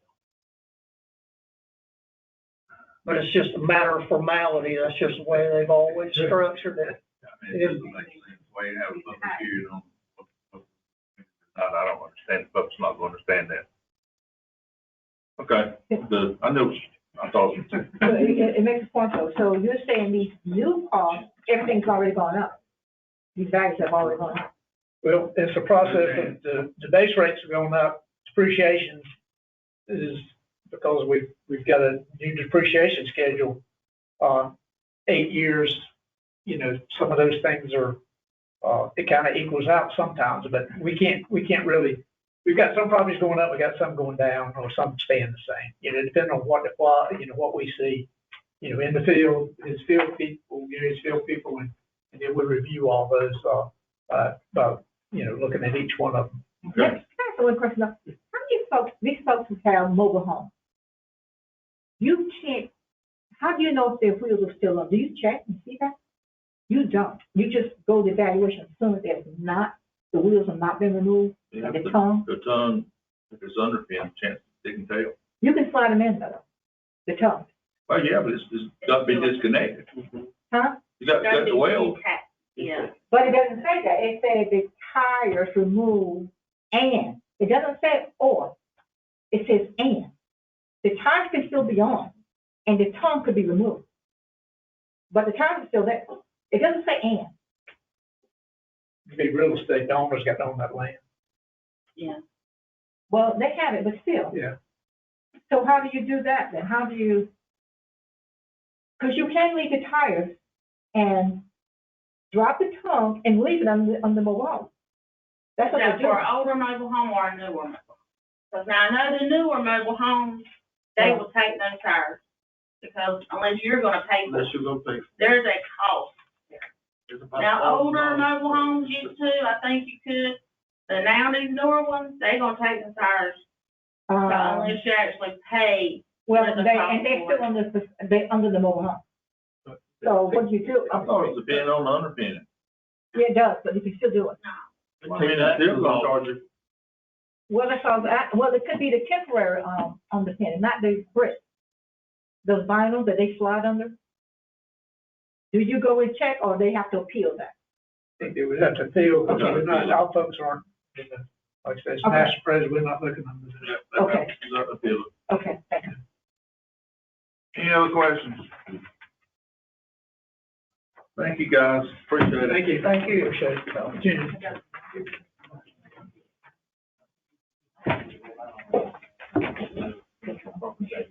Okay, I'll entertain a motion to, schedule a public hearing for Monday, December the sixth, at 6:30 to receive comments regarding the 2022 schedule of A's. Mr. Brett, second by Mr. McGill. Any discussion? Ms. Marie? Mr. Peterson, Yes. Mr. Gillespie, Yes. Mr. Britt, Yes. Mr. Cogdale, Yes. Dr. Ellis, Yes. Mr. McGill, Yes. Dr. Mongolen, Mr. Bullock, Yes. Mr. Hester. Yes.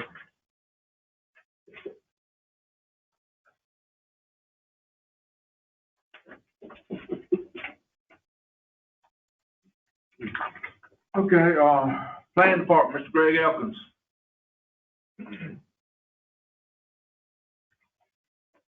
In your packet, there was a memo from our planning board in reference to our joint planning board and commissioners workshop back from September.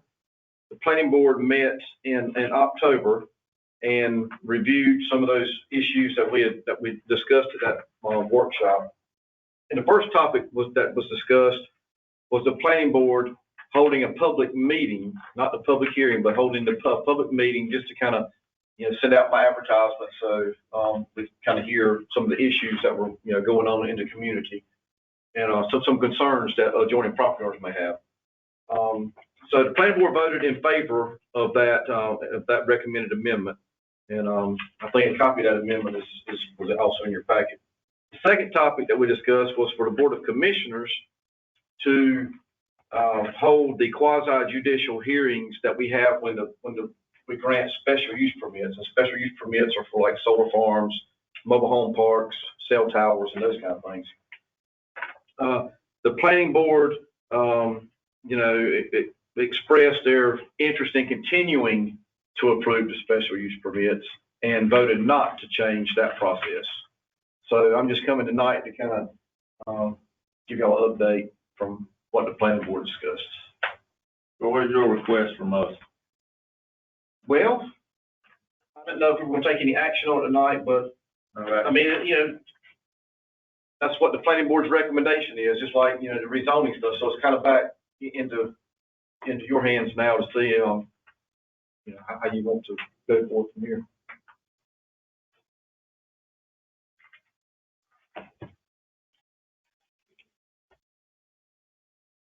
But yes, the first thing, the only thing that's going to change is, planning board's going to hold a public meeting. That's the only change in that. The other one is, the only change would be where there's planning board does this, planning board does that, it will be commissioners does it. If, in fact, y'all want to be the ones who hold the public hearings for the quasi judicial hearings. Oh, is that the recommendation of the planning board, those two things? Yeah, the planning board's recommendation on the second one is for the planning board just to keep doing it like we're doing it. Yeah.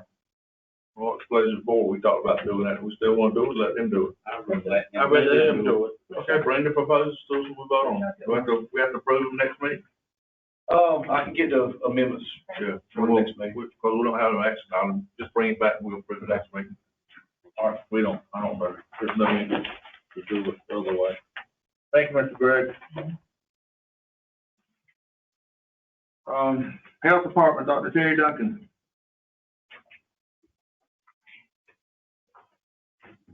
Good evening and happy Monday, everybody.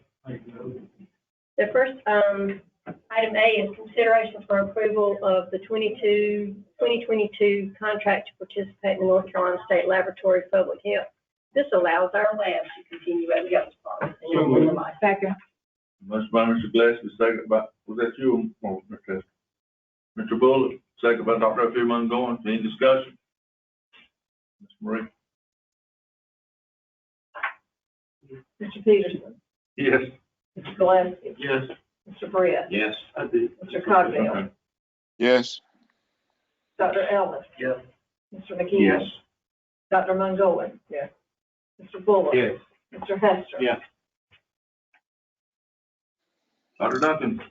Next item is to consider approving COVID-19 community team outreach memorandum of understanding. This will allow us to continue contact tracing, surveillance, and the COVID response. Mr. Hester, second by Mr. Gillespie. Any discussion? Ms. Marie? Mr. Peterson. Mr. Gillespie, Yes. Mr. Brett, Yes. Mr. Cogdale, Yes. Dr. Ellis. Yes. Mr. McGill. Yes. Dr. Montgomery. Yes. Mr. Bullock. Yes. Mr. Hester. Yes. Item C is to consider approving a contract with the North Carolina Department of Health and Human Services Central Management and Support of Office of Rural Health. That's a long-winded way to say that's the MAP contract. Motion by Mr. Brett, second by Mr. Bullock. Any discussion? Ms. Marie? Mr. Peterson. Mr. Gillespie. Yes. Mr. Brett. Yes. Mr. Cogdale. Yes. Dr. Ellis. Yes. Mr. McGill. Yes. Dr. Montgomery. Yes. Mr. Bullock. Yes. Mr. Hester. Yes. Item D is to consider approving my health services director job description as deemed necessary by the accreditation board. Hester, second by Mr. Gillespie. Any discussion? There's one question, was there any changes? No. Would be nice to see what your job description. Ms. Marie? Yes. Yes. Mr. Gillespie. Yes. Mr. Brett. Yes. Mr. Cogdale. Yes. Dr. Ellis. Yes. Mr. McGill. Yes. Dr. Montgomery. Yes. Mr. Bullock. Yes. Mr. Hester. Yes. Have it up, Dave, Doctor. All right. So, we had a little brief period since the last time that we met that we were in the yellow zone or that moderate spread. We had about 4 days of it. And we're back up to the orange substantial right now since November the 14th. And that, of course, is a little bit concerning. We are in an expected trend upward now. We had about a 9-week decline in cases, followed by it leveling out for a couple of weeks. The last 2 weekends, we did have a little bit of increase in cases. We never really got below the 1,000 mark in hospitalizations in the state. So as anticipated, and we expected this to happen. We do not anticipate that the peak would be as high as certainly last year, and hopefully not as high as the peak was in the July, August, and September. And as we know, if we had not had some of the measures, the mask, the social distancing, the vaccine, then had the second round happened with Delta, the first round, we would have had a much more morbid time in Bladen County. Currently, we're at a 51% first-time vaccination and 47% full vaccination in Bladen County. That still is a little higher than the counties surrounding us that are most like us. So we're continuing to out every opportunity that we can. We're going to have vaccination clinics at the health department Monday through Friday. As you know, we did start the ages 5 to 11 vaccine and continuing with all others. Currently, we have about 3% of the population in the age 5 through 11, 31% in ages 12 through 17, and of course, it increases significantly after age 55 and above. I think we're holding our own at this point, but I just want you to be aware that we can anticipate that we will see the increase. Currently, as of today, we had 5,574 actual cases reported since last year. We were at a 6.1 positivity compared to a 6.3 in the state, and that's about double since our last week positivity. We haven't had any more deaths, so for that we should be thankful and blessed. Any questions? About boosters, how are we on boosters?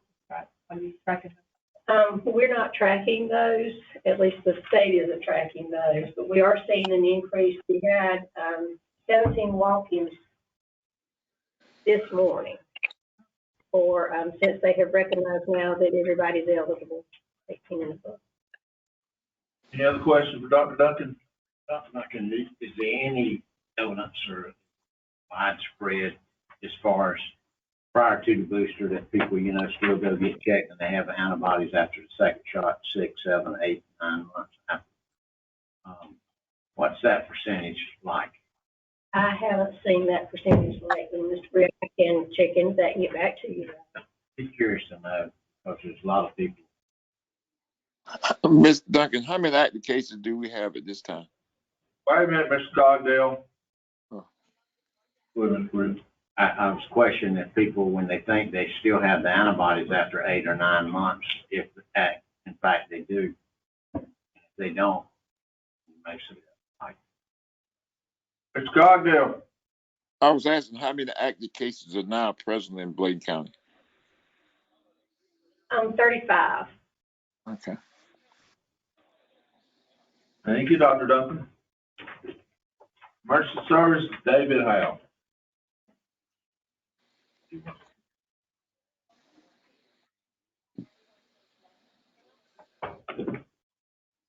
Afternoon. Item A, update regarding Bladenboro Rescue, which, as you know, is our volunteer paramedic EMS service. Effective November 19th, they'll be out of service for a period of 30 days due to staffing and coverage issues, along with some operational issues that came about that concerned the local EMS medical director. So a letter of notification was sent to them. There is a meeting scheduled with their leadership on December 9th at the main EMS building here in Elizabethtown to discuss a plan of action with the local medical director, cover these operational issues, and to also discuss plans of action on trying to attempt to work on their coverage issues. Currently, they are having some issues with their ambulances. They have one unit, Unit 203, that is an older unit. I think it's a 2005 unit. Some engine issues. Their other unit is a remount, N202. It has some compartment issues as far as in the patient care compartment, the flooring of it.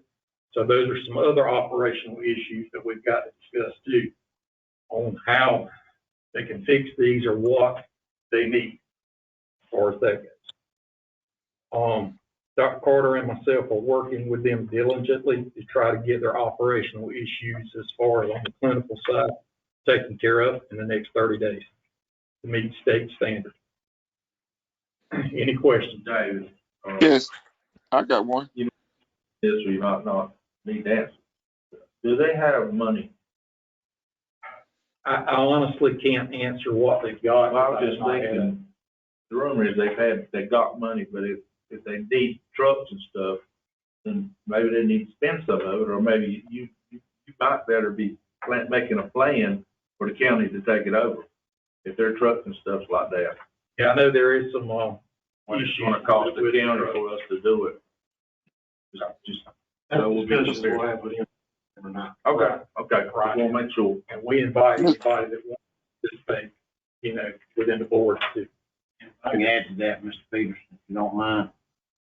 When we start looking at volunteer, I think we need, just like Mr. Peterson said, when it comes to a money issue, I think it's important for the county, if you got volunteers that's willing to work, the offset of what it costs to hire people, pay them, and you got volunteers and they just need some equipment use,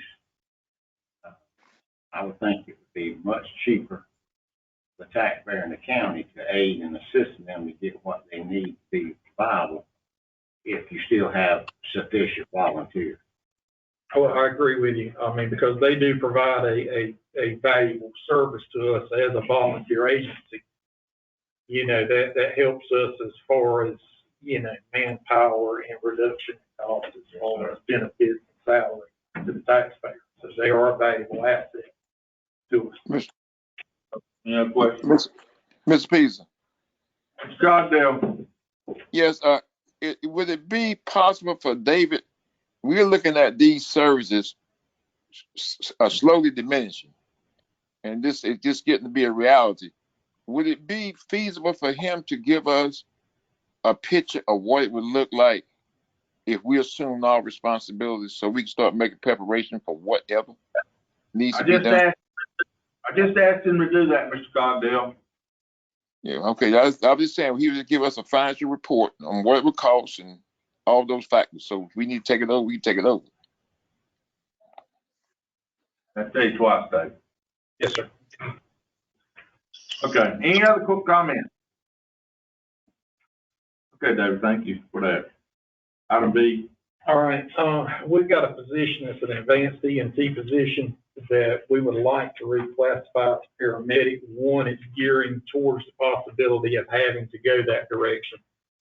But two, we found in the EMS field itself, we're just not seeing as many advanced EMTs produced through the system or through the pipeline. Most of our students are coming directly out of high school, going directly into the curriculum program, becoming basic straight to paramedics. So that's why we're asking for that reclassification. Finance office and myself, we looked at it, and the funds are there to make that reclassification. Motion by Mr. Britt, second by Mr. McGill. Any discussion? Ms. Marie? Mr. Peterson. Yes. Yes. Mr. Britt. Yes. Mr. Cogdell. Yes. Dr. Ellis. Yes. Mr. McGill. Yes. Dr. Mungowens. Yes. Mr. Bullock. Yes. Mr. Hester. Yes. Item C, Mr. David.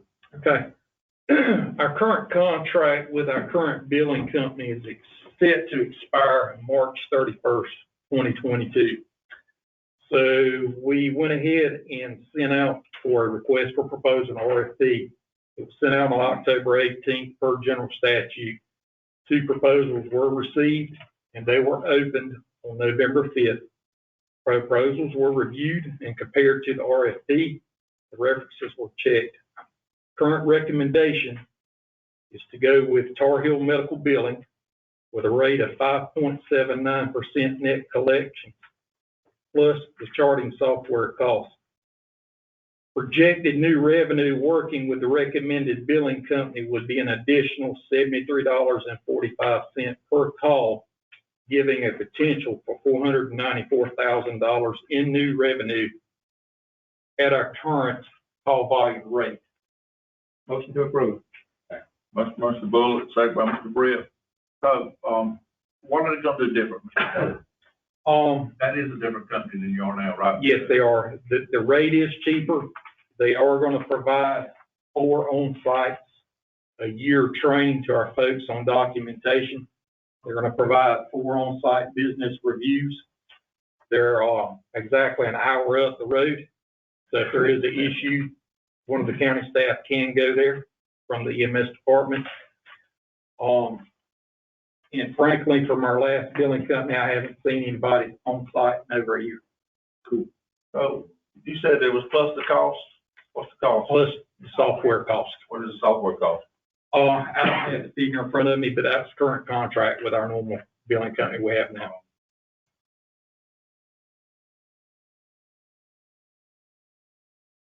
Any other questions? I just have one. Will that paying that cost of that software reduce the amount of your pocket or the? Not by much, actually. If they do not pay the software, it was, I think, let's see, it was 5.49% net collection. So what, 0.3% difference. And these folks are, you say you check them and they're good and Yes. they have contracts now out there? Yes, and they have actually obtained contracts from several counties that currently use the same billing company we're using right now. And Nathan met with them too, and I think he can attest to, they're more of a, we've met with them on several occasions back prior to 2 years ago. And they're more of a niche for counties when our type call volume. Just a more hands-on group. What's the out clause? It's a yearly contract. It's, yeah, looking out in 60 days. And you did say that it would provide training, documentation training. Correct. On site? Correct. That's great. Question, Ms. Marie? Mr. Peterson? Yes. Mr. Gillespie? Yes. Mr. Britt? Yes. Mr. Cogdale? Yes. Dr. Ellis? Yes. Mr. McGill? Yes. Dr. Mangowan? Yes. Mr. Bullock? Yes. Mr. Hester? Yes. Thank you, Mr. Doug. Good luck. Emergency Service, Nathan Dallas, Director. I think mine's gonna be quick. You'll recall, we got a little over $1 million for a stormwater drainage project. Since then, we have been required by the state through the federal government to provide a whole host of documentation to make us compliant with spending money out of this grant. So this procurement resolution is one of those documents specific to the procurement of work for this grant. So that is what the resolution's for. You'll notice the keyword in there is 2 CFR 200. Motion by Mr. Gill, second by Mr. Hester. Any discussion? Ms. Marie? Mr. Peterson? Yes. Mr. Gillespie? Yes. Mr. Britt? Yes. Mr. Cogdale? Yes. Dr. Ellis? Yes. Mr. McGill? Yes. Dr. Mangowan? Yes. Mr. Bullock? Yes. Mr. Hester? Yes. Mr. Chairman, I've got a question to him, not pertaining to that though, if I can ask a question. Can you wait on the commissioner's comment? Oh, yeah. Partners, Finance Department, Lisa Coleman. I'm about to skip you, girl. I done. That's all right. Getting ahead of myself here. Good evening to each of you. I would like to thank you all and let you know that we did distribute longevity and bonus checks last Thursday. We just distributed 191 longevity checks totaling $211,000. Bonuses were 405 checks at $67,000. So I want to thank the board for all that. Thank the employees for us. Thank you. Now I'd like to go over the dashboard with you for the month ending October 31st of 2021. At the end of October, for revenues, we have collected 35.63% and spent 31.93%. Solid waste, we have collected 43.61% and spent 21.53%. Emergency telephone, we were at 7.5% rec collection and 7.34% spent. And the water fund, we were at 35.81 in revenues and 10.36 in expenditures. Any questions of Ms. Coleman? Thank you, Ms. Coleman. Hold on. Federal inmates, at the end of October, we had a net of them for $59,000. So right now we're about we're still in the hole about $670,000 for the year with the payment we made. So we're still on board to collect that. Thank you. Thank you. Ms. Vicki Smith, Director of Social Service. Good evening. Good to see you this evening. I brought Sheila Manuel, our foster care supervisor, with me tonight just for reference if needed. I'm here this evening regarding the request for additional funds for foster care placement, specifically for 2 foster youth that we are involved with. We filed a petition back in June. They are special needs. We have not been able to find a placement for them, so they are in respite care. The issue with the funding is that this placement is not licensed through Black Mountain, which would make them Medicaid eligible at facility. So with that situation, it has caused our payments to revert to all county money. So what we have been using since we filed the petition has been unspent salary and some of our larger line items, budget lines. and it has presented a hardship. We're to the point that we have no other monies that we can pull from. So I've come to you, to request $143,296.40 to cover the expenditures that we've had up to October. And then going forward to the end of the year, budget year. We don't know. We have a possibility of one of those youth getting a placement, but we're not guaranteed that. Unfortunately, we are living in the day and time that placements are very hard to find. With these children, without divulging, confidentiality, they are autistic. They do not speak. They are not potty trained. So there are a lot of needs there. We're just thankful that we were able to find this respite placement. If not, we would have been at the agency providing care for these children. Any questions? Keep in mind, any monies that are advanced for the remainder of the budget year, those would be returned if we did not need to use them. Second. Mr. Dr. Ovick, we're going to second by Mr. Gillespie. Any discussion?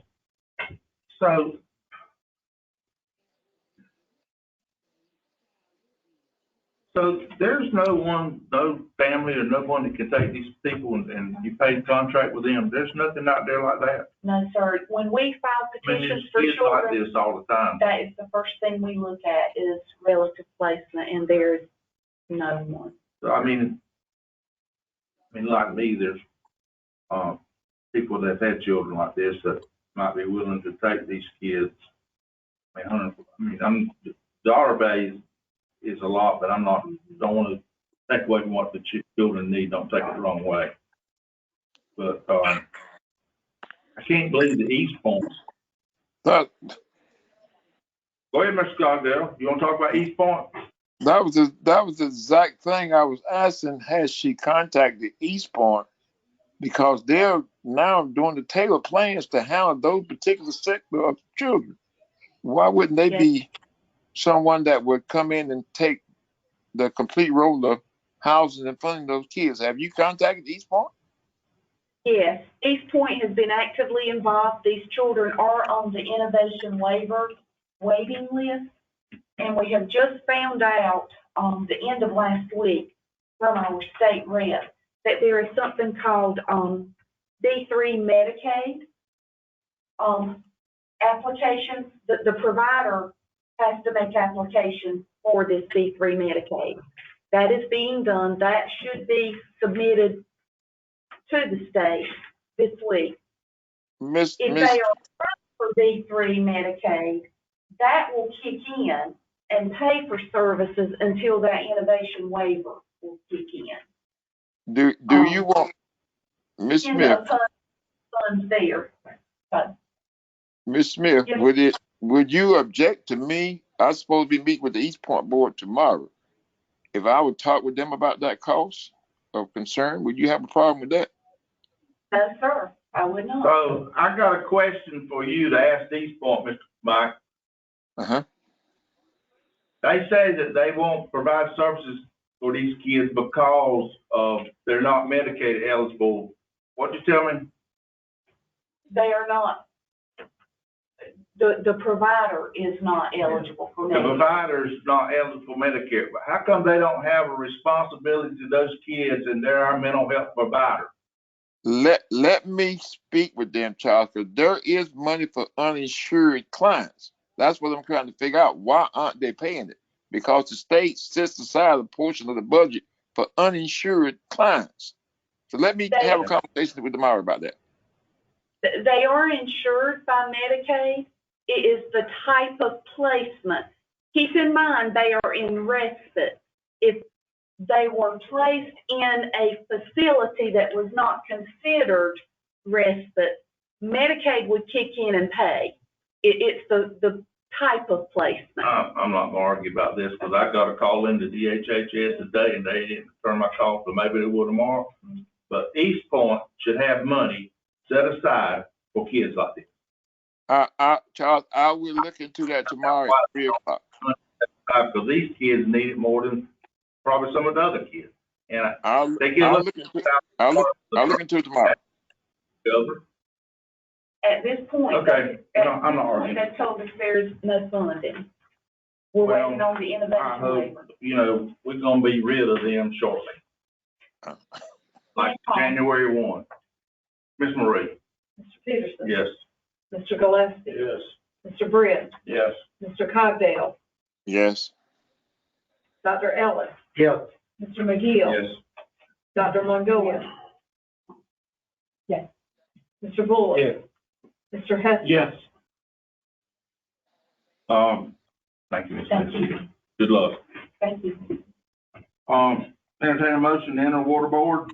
Mr. Hester, seconded by Dr. O.P. Mungoan. Any discussion? Ms. Marie? Mr. Peterson. Yes. Mr. Gillespie. Yes. Mr. Britt. Yes. Mr. Cogdale. Yes. Dr. Ellis. Yes. Mr. McGill. Yes. Dr. Mongoan. Yes. Mr. Bullock. Yes. Mr. Hester. Yes.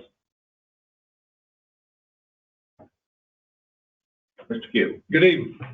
You have before you tonight a request to approve the low-income household water assistance program, and which would also include wastewater if we provided it, and an agreement with Bladen County Department of Social Services. What Ms. Vicky presented to us, a finding, information directed to her first about a low-income household water assistance program, or we call it LWAP, which was part of our Consolidated Appropriation Act of 2021 and December 2020, the American Rescue Plan Act. What this does, it provides emergency assistance to low-income households, particularly those with the lowest incomes with the pay, that pay a high portion of their household income for drinking water and/or wastewater services. The fund must be paid to the owners or operators of public water systems or treatment works to reduce the arrearage of and rates charged to eligible households. We have been meeting, we've been doing some video conferencing relating to this. And literally what it is an agreement that we reach with Department of Social Services, where they vet people who qualify for these funds. They send the information to us. We give them the information on the account. Then they cut the check to Bladen County Water District to pay the arrearage and pay the water bill for these people who qualify in this program. What's before you tonight is an agreement that would be signed by you, the Water Board, authorizing us to proceed as a vendor to provide this service for these people. Motion to approve. Second. Motion by Mr. Bullock, second by Dr. O.P. Mungoan. Discussion. How long is this? You said emergency. What's the timeline? Hang on a second. November 30th, according to this. It begins December 1st. It's $38 million across the state, and it's whenever the funds run out. Thank you. So are the towns gonna do this too? They have the opportunity. We have been contacted by 4 providers that are interested in the You agreement. know, But remember, it's 38 million statewide, so if other places get in on this, the funds could be limited as to how much we have available here. But it is state funded though. yes. It's ridiculous. I mean, you know, you just can't keep giving every daggone thing people use away free. I'm sorry. God knows. What's the pleasure, any more discussion?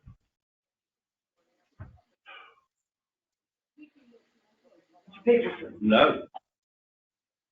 Mr. Gillespie. Yes. Mr. Britt. Yes. Mr. Cogdale. Yes. Dr. Ellis. Yes. Mr. McGill. Yes. Dr. Mongoan. Yes. Mr. Bullock. Yes. Mr. Hester. Yes. Okay, entertain a motion, thank you, Doctor, thank you. Yes, sir. Entertain a motion to take the order board. So moved. Second. Mr. Bullock, second by Mr. Hester, any discussion?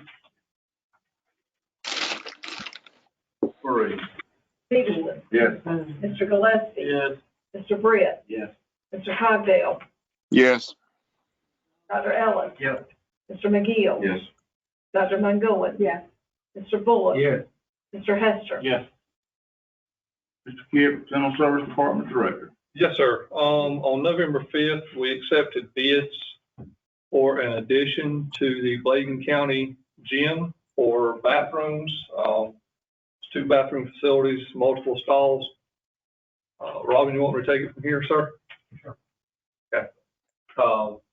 What we have there, we hired our contract engineer and architect to design the facility for us. It literally just goes on the west end of the gym building and adds on to the existing facility about 501 square feet. It faces west on this end of the building. It eliminates 3 of the windows on the west end of that building. And the entry to this will be right by the basketball goals on the west side of that building. That was the most advantageous place to put it. And we accepted bids with Devon Builders being the low bidder for $147,000. And that's being requested tonight to proceed with documentation to draw contract and proceed with the construction. Motion to approve. Second by, was that Mr. Scott? Yeah. You got a question or you make motion? Motion. Got a second by Mr. Cockdale. Any discussion? Is this price good? For how long? Yes, sir. Well, it's good until we deny the bid at this point. I mean, that got it when a month ago, is it still? Yes, sir. This price is still valid. Yes, sir. November 5th. Are these full bids? Are these full bids? They were open. It was advertised as open, and we requested information from each vendor, and we opened bids in the presence of Mr. Martin and Miss Lisa. How many bids did you get? We actually got 4. We got from World Contracting, Carolina Bay Construction, Mr. Dewey Shaw and Devon Builders. 3, which we also sent bid packages to, declined to bid. Okay. Ms. Murray? Mr. Peterson? Yes. Mr. Gillespie? Yes. Mr. Britt? Yes. Mr. Cogdale? Yes. Dr. Ellis? Yes. Mr. McGill? Yes. Dr. Mungoen? Yes. Mr. Bullock? Yes. Mr. Hester? Yes. Thank you, Mr. Kip. Thank you. Advisory Board appointment, Adult Care Home Community Advisory Board 1. My recommendation, Mr. Chairman, would be John Allen. Second. Motion, John Allen by Mr. Britt, second by Mr. Hester. Any discussion? Ms. Murray? Mr. Peterson? Yes. Mr. Gillespie? Yes. Mr. Britt? Yes. Mr. Cogdale? Yes. Dr. Ellis? Yes. Mr. McGill? Yes. Dr. Mungoen? Yes. Mr. Bullock? Yes. Mr. Hester? Yes. Bay 3. Motion to reappoint by Mr. McGill, second by Mr. Hester. Any discussion? Ms. Marie? Mr. Peterson? Yes. Mr. Gillespie? Yes. Mr. Britt? Yes. Mr. Cogdale? Yes. Dr. Ellis? Yes. Mr. McGill? Yes. Dr. Mungoen? Yes. Mr. Bullock? Yes. Mr. Hester? Yes. So item 18, there's 15 advisory board, groups up for a reappointment, so, and it's, we'll do it December the 20th, so please look over those, come back with names or how you see fit to do it. 19 is Mr. Greg Martin. Thank you, Mr. Chairman. I'd like to begin by reviewing the calendar with you for the remainder of next year. The Thanksgiving holiday, Thursday, as you all know, I wish everyone a happy Thanksgiving. Offices are closed Thursday and Friday. Also, Friday at 5 p.m., the Christmas tree lighting kickoff for a warm Southern Christmas event will be held here. That continues through the weekend. Sunday, the 28th at 3 p.m., the Elizabethtown Christmas parade. Tuesday, the 30th at 6:30 p.m., the Bladen County Substance Use Disorder Task Force will meet. Moving over to December, on Thursday, the 2nd at 12 noon, the Juvenile Crime Prevention Council will take place at the Ag Center. Friday, the 3rd at 6 p.m., the Bladenboro Christmas tree lighting will take place. The Christmas parade will be the next morning at 10 a.m. Bladenboro. Also at 5 p.m. that evening, the town of East Arcadia annual Christmas tree lighting. Monday, the 6th at 8 a.m., there's a prayer service here in the Commissioner's Room. The board meets that evening at 6:30 p.m. On Monday, the 13th at 5 p.m., the Health and Human Services Advisory Committee meets, Health Department. Wednesday, the 15th at 11 a.m., there's a strategic planning session that will take place with Board of Commissioners, chairpersons of various focus groups that will take place at the airport. On Monday, the 20th at 6:30, the board meets here. Offices will be closed. Service of the Christmas holiday, Thursday, the 23rd, Friday, the 24th. Also, closed Friday, the 31st. Mr. Martin, if I may, on the 30th, Bladen County Substance Disorder Task Force, there is a couple that live in Little River that lost a child, and they have a foundation, and they're coming to make a presentation at our meeting the 30th, and they're hoping they can partner with us with their foundation. So it would really be nice to fill that auditorium. It would really be nice. We got opportunity here to do even greater things if we can do it. Thank you. Moving to item B, at the last meeting, we had discussion regarding economic development and the pending of director and executive assistant. The board has requested to consider reclassifying both of those positions from full-time to part-time status. Motion by Mr. Gill, second by Mr. Brett. Any discussion? Yeah, I thought you said that we can probably have a full-time person, but they had to have multiple positions, duties. So do we not have the funds to do that? No, what I think we said was we were gonna wait till the strategic plan come back to see the need and then apply for whatever the strategic plan come back with. Is that not correct? Well, I probably heard part of it. There would be a substantial savings that would be achieved by this change. And then, just like the chairman said, the discussion at the last meeting was to wait until the strategic plan was completed to determine how to invest it. Okay. I don't get it all. When you're on Zoom, you don't get it. Yeah. Okay, thank you. So the intent still to do that. Okay. I got a question. On this retirement plan and the part-time situation, are both of them retiring at the same time? Or will we have one still full-time until the end of June to the end of December and one part-time? One of them's retiring in 1st of December or November the 30th or whatever it is. And then they'll come back in January and the other one will retire at the end of December. Advertise. Right? Yeah, but you got to advertise positions before you bring them back. They're not guaranteed these jobs. But what I'm asking is, will the advertisement happen at the same time for the retirement, both retirements, or will they happen in different increments? That's what I'm asking. Be different increments. Right. Two jobs will be at two different times. Okay, that's what I want to make sure. I think the director will have the hiring of the assistant. Yeah. Okay, Ms. Marie. Mr. Peterson? Yes. Mr. Gillespie? Yes. Mr. Britt? Yes. Mr. Cosdale? Yes. Dr. Ellis? Yes. Mr. McGill? Yes. Dr. Montgomery? Yes. Mr. Bullock? Yes. Mr. Hester? Yes.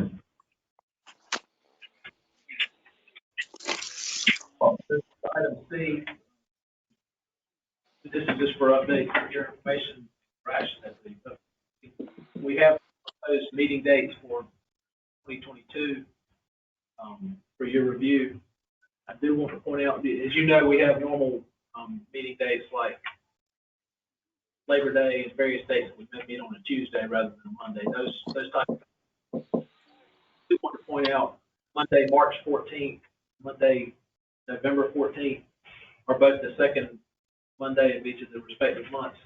And the practice has been over the course of past years on the night before election to not meet and push that back a week. That will place us having back-to-back meetings in both March and second and third Mondays in both months.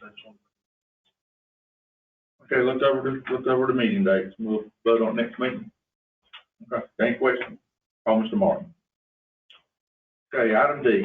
All right, the last item, this is for information at this point, but I do want to, share with you some information that's really, a lot of this has come up since our last meeting. There's been various phases of, events that have taken place just in the past couple of weeks. And this is related to the 3 separate vaccine mandates from the federal government. We all received a document this morning, actually, from Diane Jeffers with the School of Government. She posted it last night at like 8:47. It really succinctly provides information about this. But the first is the Centers for Medicare and Medicaid. That's a rule that requires employees of certain Medicare certified healthcare organizations to be mandated to have the vaccine. There is no testing option. It's a mandate to have the vaccine. This applies to Bladen, or affects Bladen County in a small way, related directly to EMS. Mr. Howe has received a formal letter from the Elizabethtown Nursing Center that because Bladen County contracts with that organization to provide non-emergency transport service, they will need to ensure that the staff members who provide that service are vaccinated. So that'll affect them in terms of their staffing to ensure that they have vaccinated medics providing that service. So I do want to let you know about that.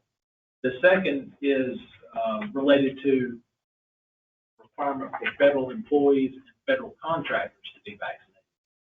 There is a testing option available with this requirement. The issue in regard to this mandate is that we're uncertain about as to do with the detention facility. Because Bladen County has a contract to house federal inmates, there's a question as to whether or not that will affect our detention center staff. The sheriff had a conversation late last week with the federal marshal, and he said that they are still waiting on the Office of General Counsel, Department of Justice, to make that determination. So as soon as they have something, share that with you. The third is the broader mandate that you all, I'm sure, have heard about on the news, and that applies to private and public organizations that employ 100 employees or more. Just last week, we received notice that that has been placed on hold. You all probably have heard about, there was a lawsuit. There were actually 34 lawsuits. They've combined those lawsuits.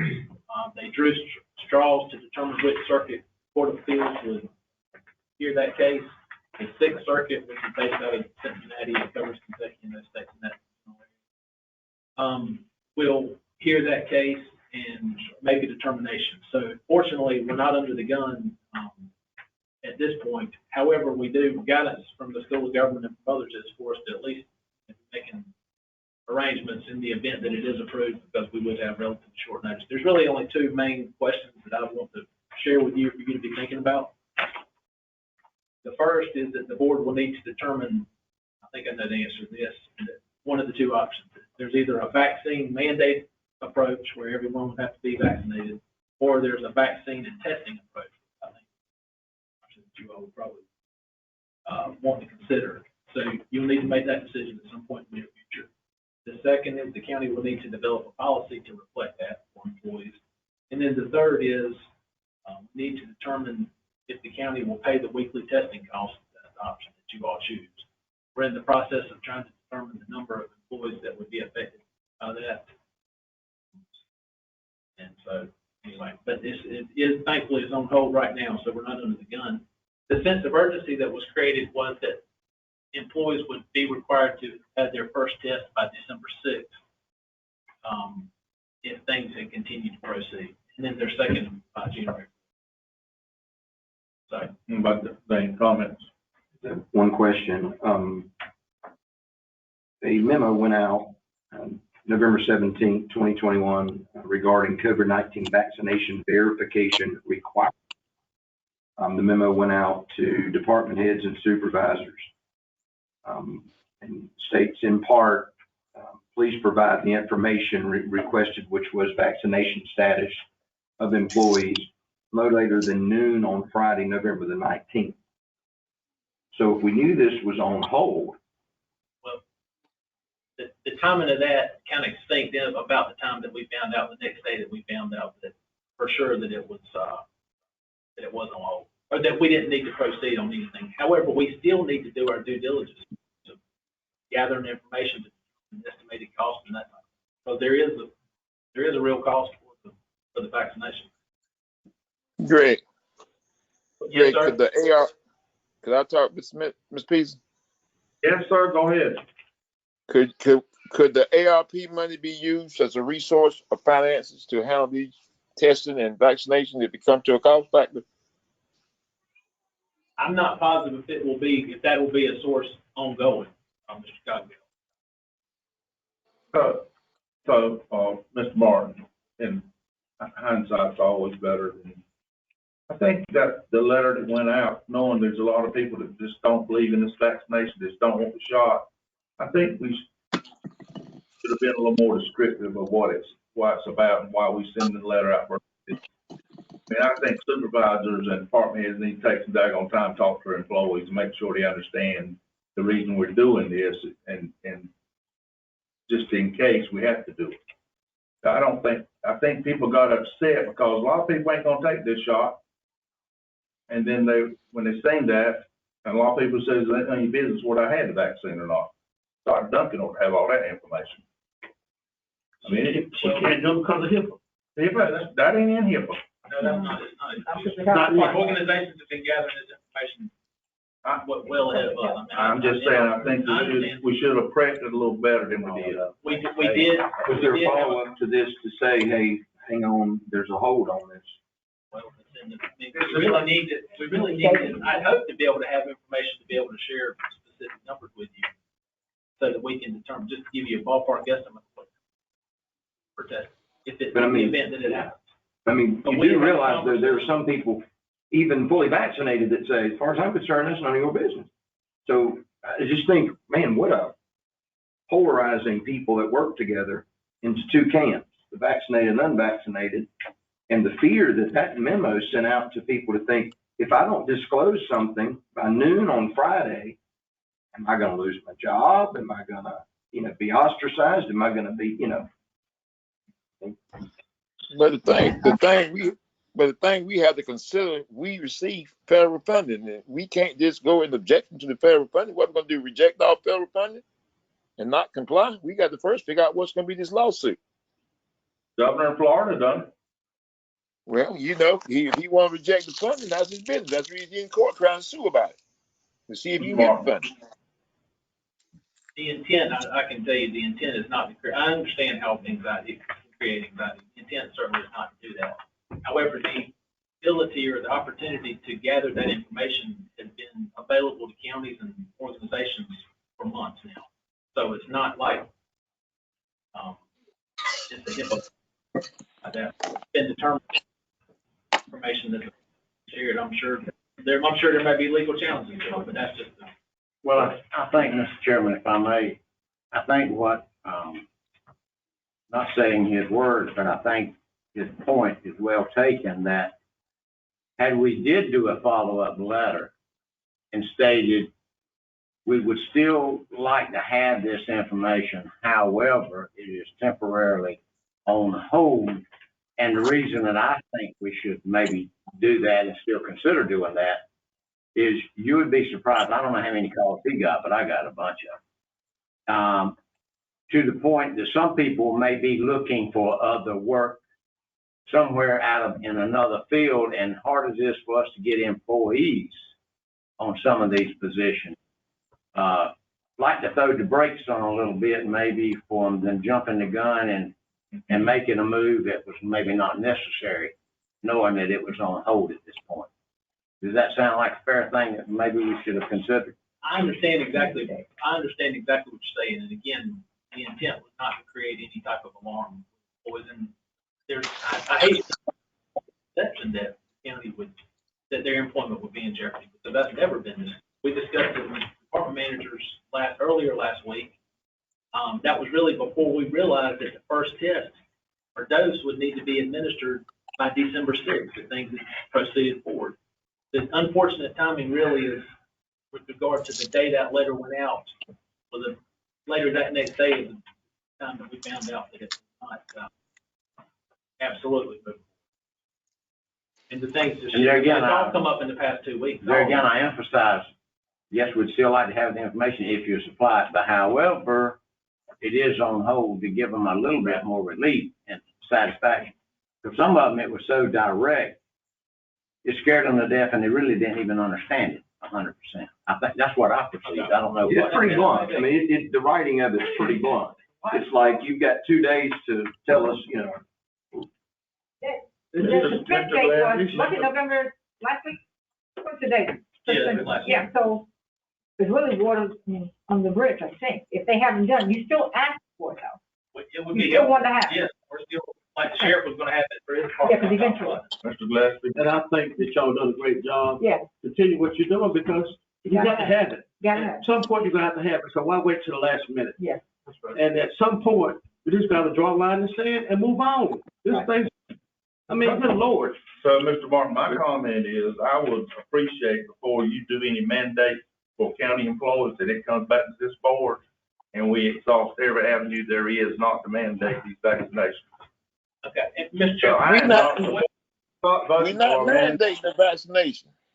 No, Yeah, that's I'm you, just Mr. saying, but I can ask for anything I want He's to. doing the job though. He's I ain't doing doing his anybody's job. I said, when he, And why we have to come to us? Yeah. It's just a simple no. What's it doing? right. It's just a simple I'm no. just asking him to bring it back to this board, is what I said. I ain't talking about his job. Before we, Before he mandates the shots, they let us know. let us know. That's all I said. That's all I'm saying. You need to listen. I listen, He does. but he just asked. He did You his said job. mandate. Well, and I wanna make a point too, I got a lot of calls too from, a lot of, whatever we wanna, I agree with I agree with the transparency, maybe a follow-up could be put out, kind of explaining the situation. The county, and I hear the talk about Florida, but we can't sit here and defy, we're not gonna do this, we're not gonna do this, we're not gonna do this. We're gonna have to do it if they mandate we do it, period. That's all there is to it. And so I'm just telling so I know people don't like it, none of us do, but at the same time, we can't be cavalier to it and then all of a sudden we lose and jeopardize federal. That's just all there is to it. I mean, I do think that there needs to be more explanation that people don't get scared. But at the same time, you're Greg, one last question. This memo did not. Wait a minute, Mr. Cardell. It didn't have your name or and most things that go out do have you referenced on here. Is that true or not? Not necessarily. If it's from the human resources director, it may not. Mr. Cardell, oh, I'm sorry. The only thing I'm saying. Hold on a minute, Mr. Cardell, I'm sorry. This may not seem like a big deal to anybody else, but this is a big deal. It's blunt how it's written. It's frightening to, folks that really do have a conscious objection to the vaccine. It doesn't say we're just collecting information and, if somebody trying to keep the job reads this and go, oh my goodness, what's going to happen if I don't? I mean, it's blunt and, again. Mr. Cardell. The thing I'm saying, let's give our employees credit to make decisions on their own. They have heard this over the news media about the state and the lawsuits. We acting like these people are deaf and dumb to all the news media that's going on. They are fully aware of the delay on this vaccine thing and what the perspective of it is. We don't need to be making no ruling on this at this time. They know what's getting ready to happen. They know what's happening. So why are we making a big issue about what's in the process, eating in it for sure? And we acting like they don't have enough sense to know what's happening. I don't we think got no smart one. employees. Cardell, I asked Mr. Martin before he mandated it to county employees to bring back to the Board of Commissioners. And our employees are highly intelligent people. We don't have a bunch of crazy people. The federal mandate, he can come to the board, but it won't change anything, or we decide to change our budget. It gives employees a little credit. This is action that the board will need to take. We're not mandating. I mean, I That's all certainly I'm have no saying. discretion to mandate anything. I mean, I fully. That's all I was asking for. We were trying to gather information to have good data to share with you related to cost, numbers of employees that it may impact, that type of thing. thankfully, we don't have the sense of urgency that we thought we had last week. If we continue to learn more, we'll share it with you, and those are the main decisions that the board will have to make. Let Mr. Martin do his job. I was just gonna say too, that the fines, my understanding, would be astronomical, is that right? I mean, just share a little bit what the fine, if we buck the system, I'm just saying, share what the fines are. Yeah, the penalty is $13,653 per violation, and then if they determine it's willful, it's 10 times that. I mean, that's We're gonna feel different when they go in the school and start pulling our kids out, but that's another story. Last question. If the courts rule that the mandate is unconstitutional, unlawful, the mandate is thrown out, then we've compiled all this information that we've got now, and we've created a firestorm amongst our employees that was unnecessary. So all I'm saying is I think we just...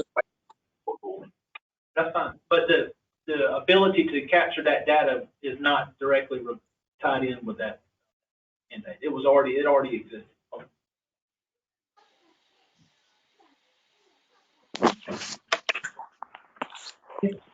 I'm done with that. I just have two other things I'm asking about.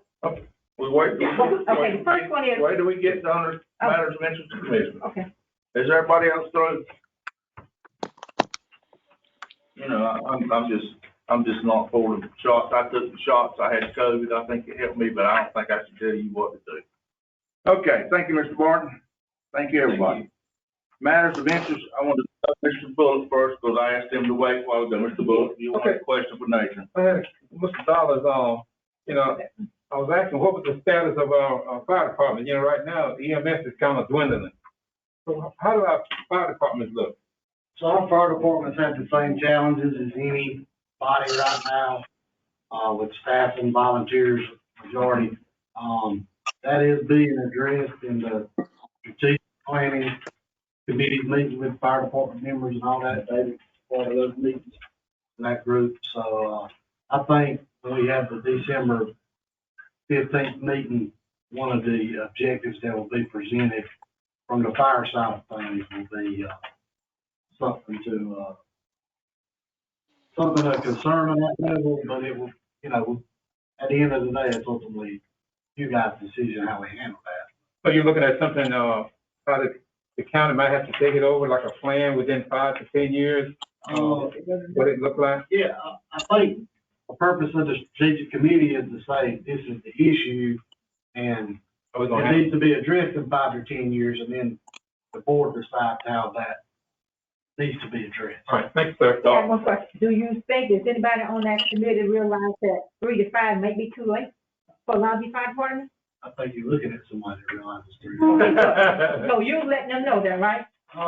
Yeah. Thank you. I appreciate that. Thank you. I have two things. Mr. Martin, on this information about this, Senate Bill 781, about restriction of hunting on game from public roads and. I want to talk about that if you would, just a second. Okay, then my other thing, my other comment then. I want to, when at the last meeting, I asked for a second map, 14 map, and I want to talk about it. I'm gonna make my comment. It's rhetorical, it's a comment. My only requirement for that was, I was asking, is because map 13 was messed up. It was not done the week that we had asked for, or Mr. Question. So I had a problem with that. And I have a concern that when we employ people, organizations, or companies to do a job, and they have a personal or take instruction for one person instead of doing it objectively, I have concern. That's my comment. Well, Dr. Duffy, I'm going to let you address that. When we done our conference, Zoom call, whatever that was, and y'all wanted to map 11, 12, which 14, whichever one you wanted. I didn't say a word. I said, what's the consensus of the board? And the consensus of the board was, let's do another map. I said, okay, meeting's adjourned. We're going to do another map. We'll come back Wednesday, whenever. So when you questioned that, I said, what's the consensus of the board? And no one, everybody said no. One person, I know her, you said no. I did hear one. I did. But number one, that was important. But my point is, when Mr. Phil made his request for a map. I didn't know anything about it until somebody said a couple of days later, we're getting the map. So my thing was, I didn't want a new map, Mr. Peterson. My only concern was to have that map fixed, corrected the way that Mr. Cosdale had requested. So he didn't get what he wanted. I could have said, let them go back and fix map 13 because it was done incorrectly. And when she presented or sent it to the county, it was wrong. And that was wrong, and that was unfair. Well, we had proceeded to a vote. Well, and I know you did, but it just my comment. And the consensus was not to do another map. Right. No, I agree. I'm agreeing. I'm just saying we had proceeded to a vote. And the problem was, because that's what I said, why weren't we able to vote on Mr. Cogdell's map? And they said because the census blocks would not allow them to draw. She did it wrong. It was done incorrectly. That's what I'm saying. What we understood was they couldn't do it because of the. No, and that's not true though. She did a memo to describe, she did a. Yeah, no, she couldn't just pick and choose. She She did didn't ask for that. She still didn't do what he requested. He didn't ask her to do it that way. He did it just like she'd done other areas. That's what he asked her to do. She did it for some maps, for some board members, but not others. That's right. No, what had happened. That's what I'm saying. That was my comment for that reason, okay? Yeah. She couldn't do what we had somewhat proposed, which I agree with Dr. Cameron that we were all on board, but when they went in and added that, they couldn't just jump down 87 and go grab Browns Creek. Yeah. That's why you're not supposed to do it that way, right? Right. But the way she could have done it legally, a correct way, had she done the way he asked. My only comment, it was done, I think, deliberate, to make folks disagree with it.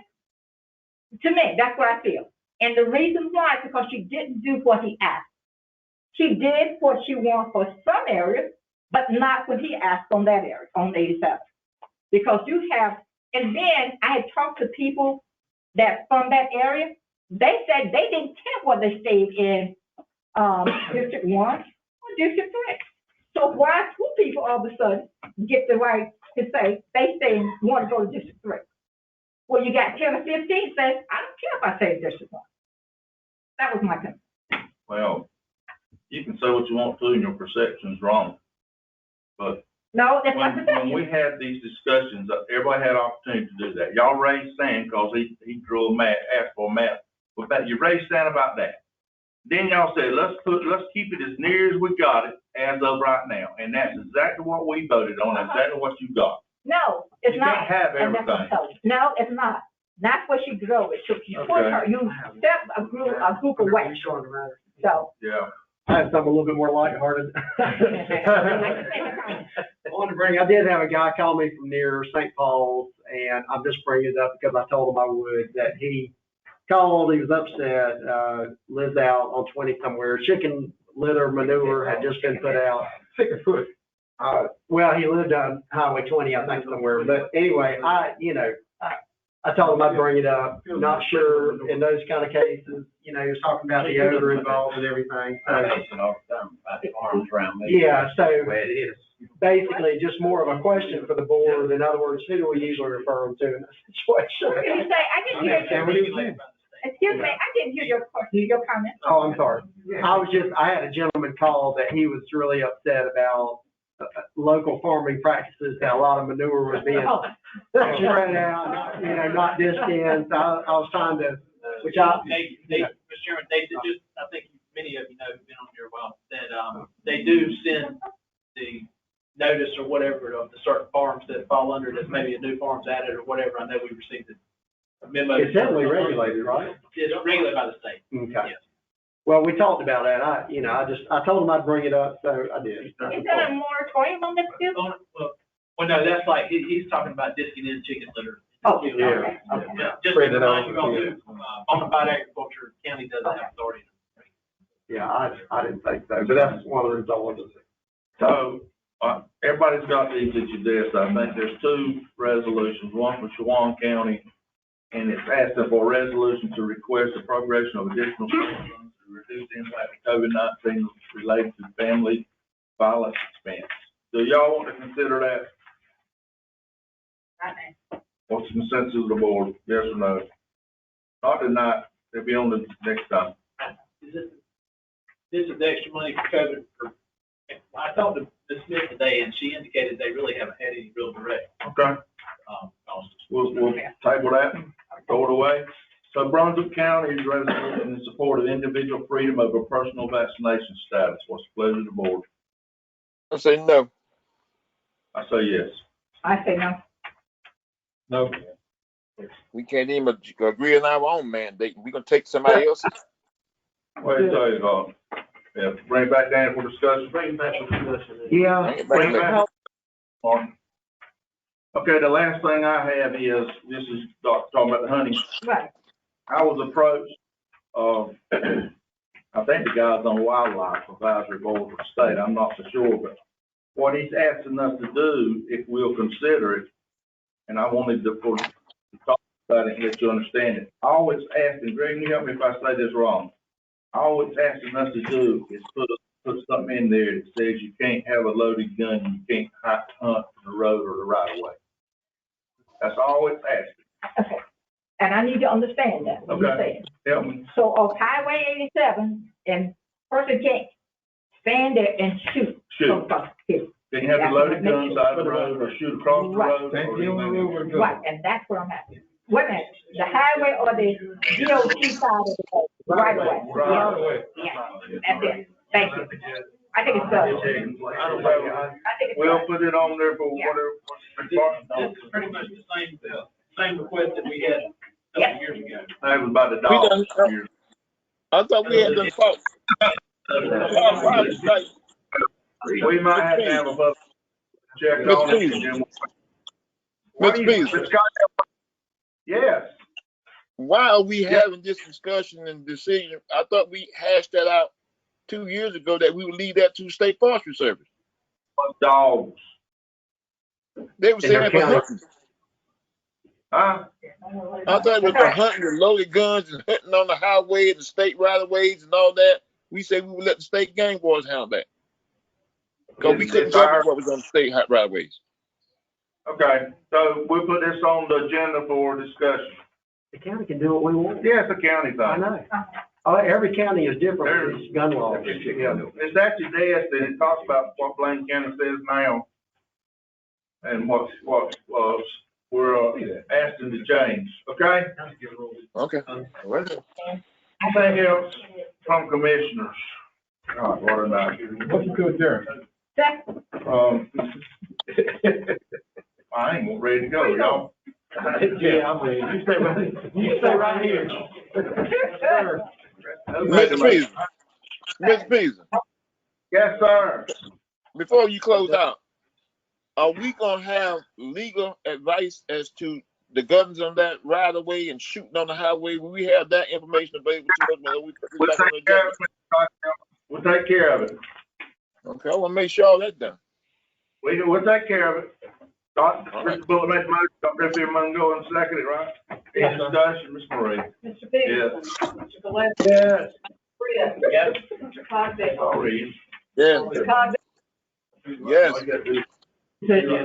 Dr. Ellis. Yes. Mr. McGill. Yes. Dr. Mungoan. Yes. Mr. Bullock. Yes. Mr. Hester. Double yes.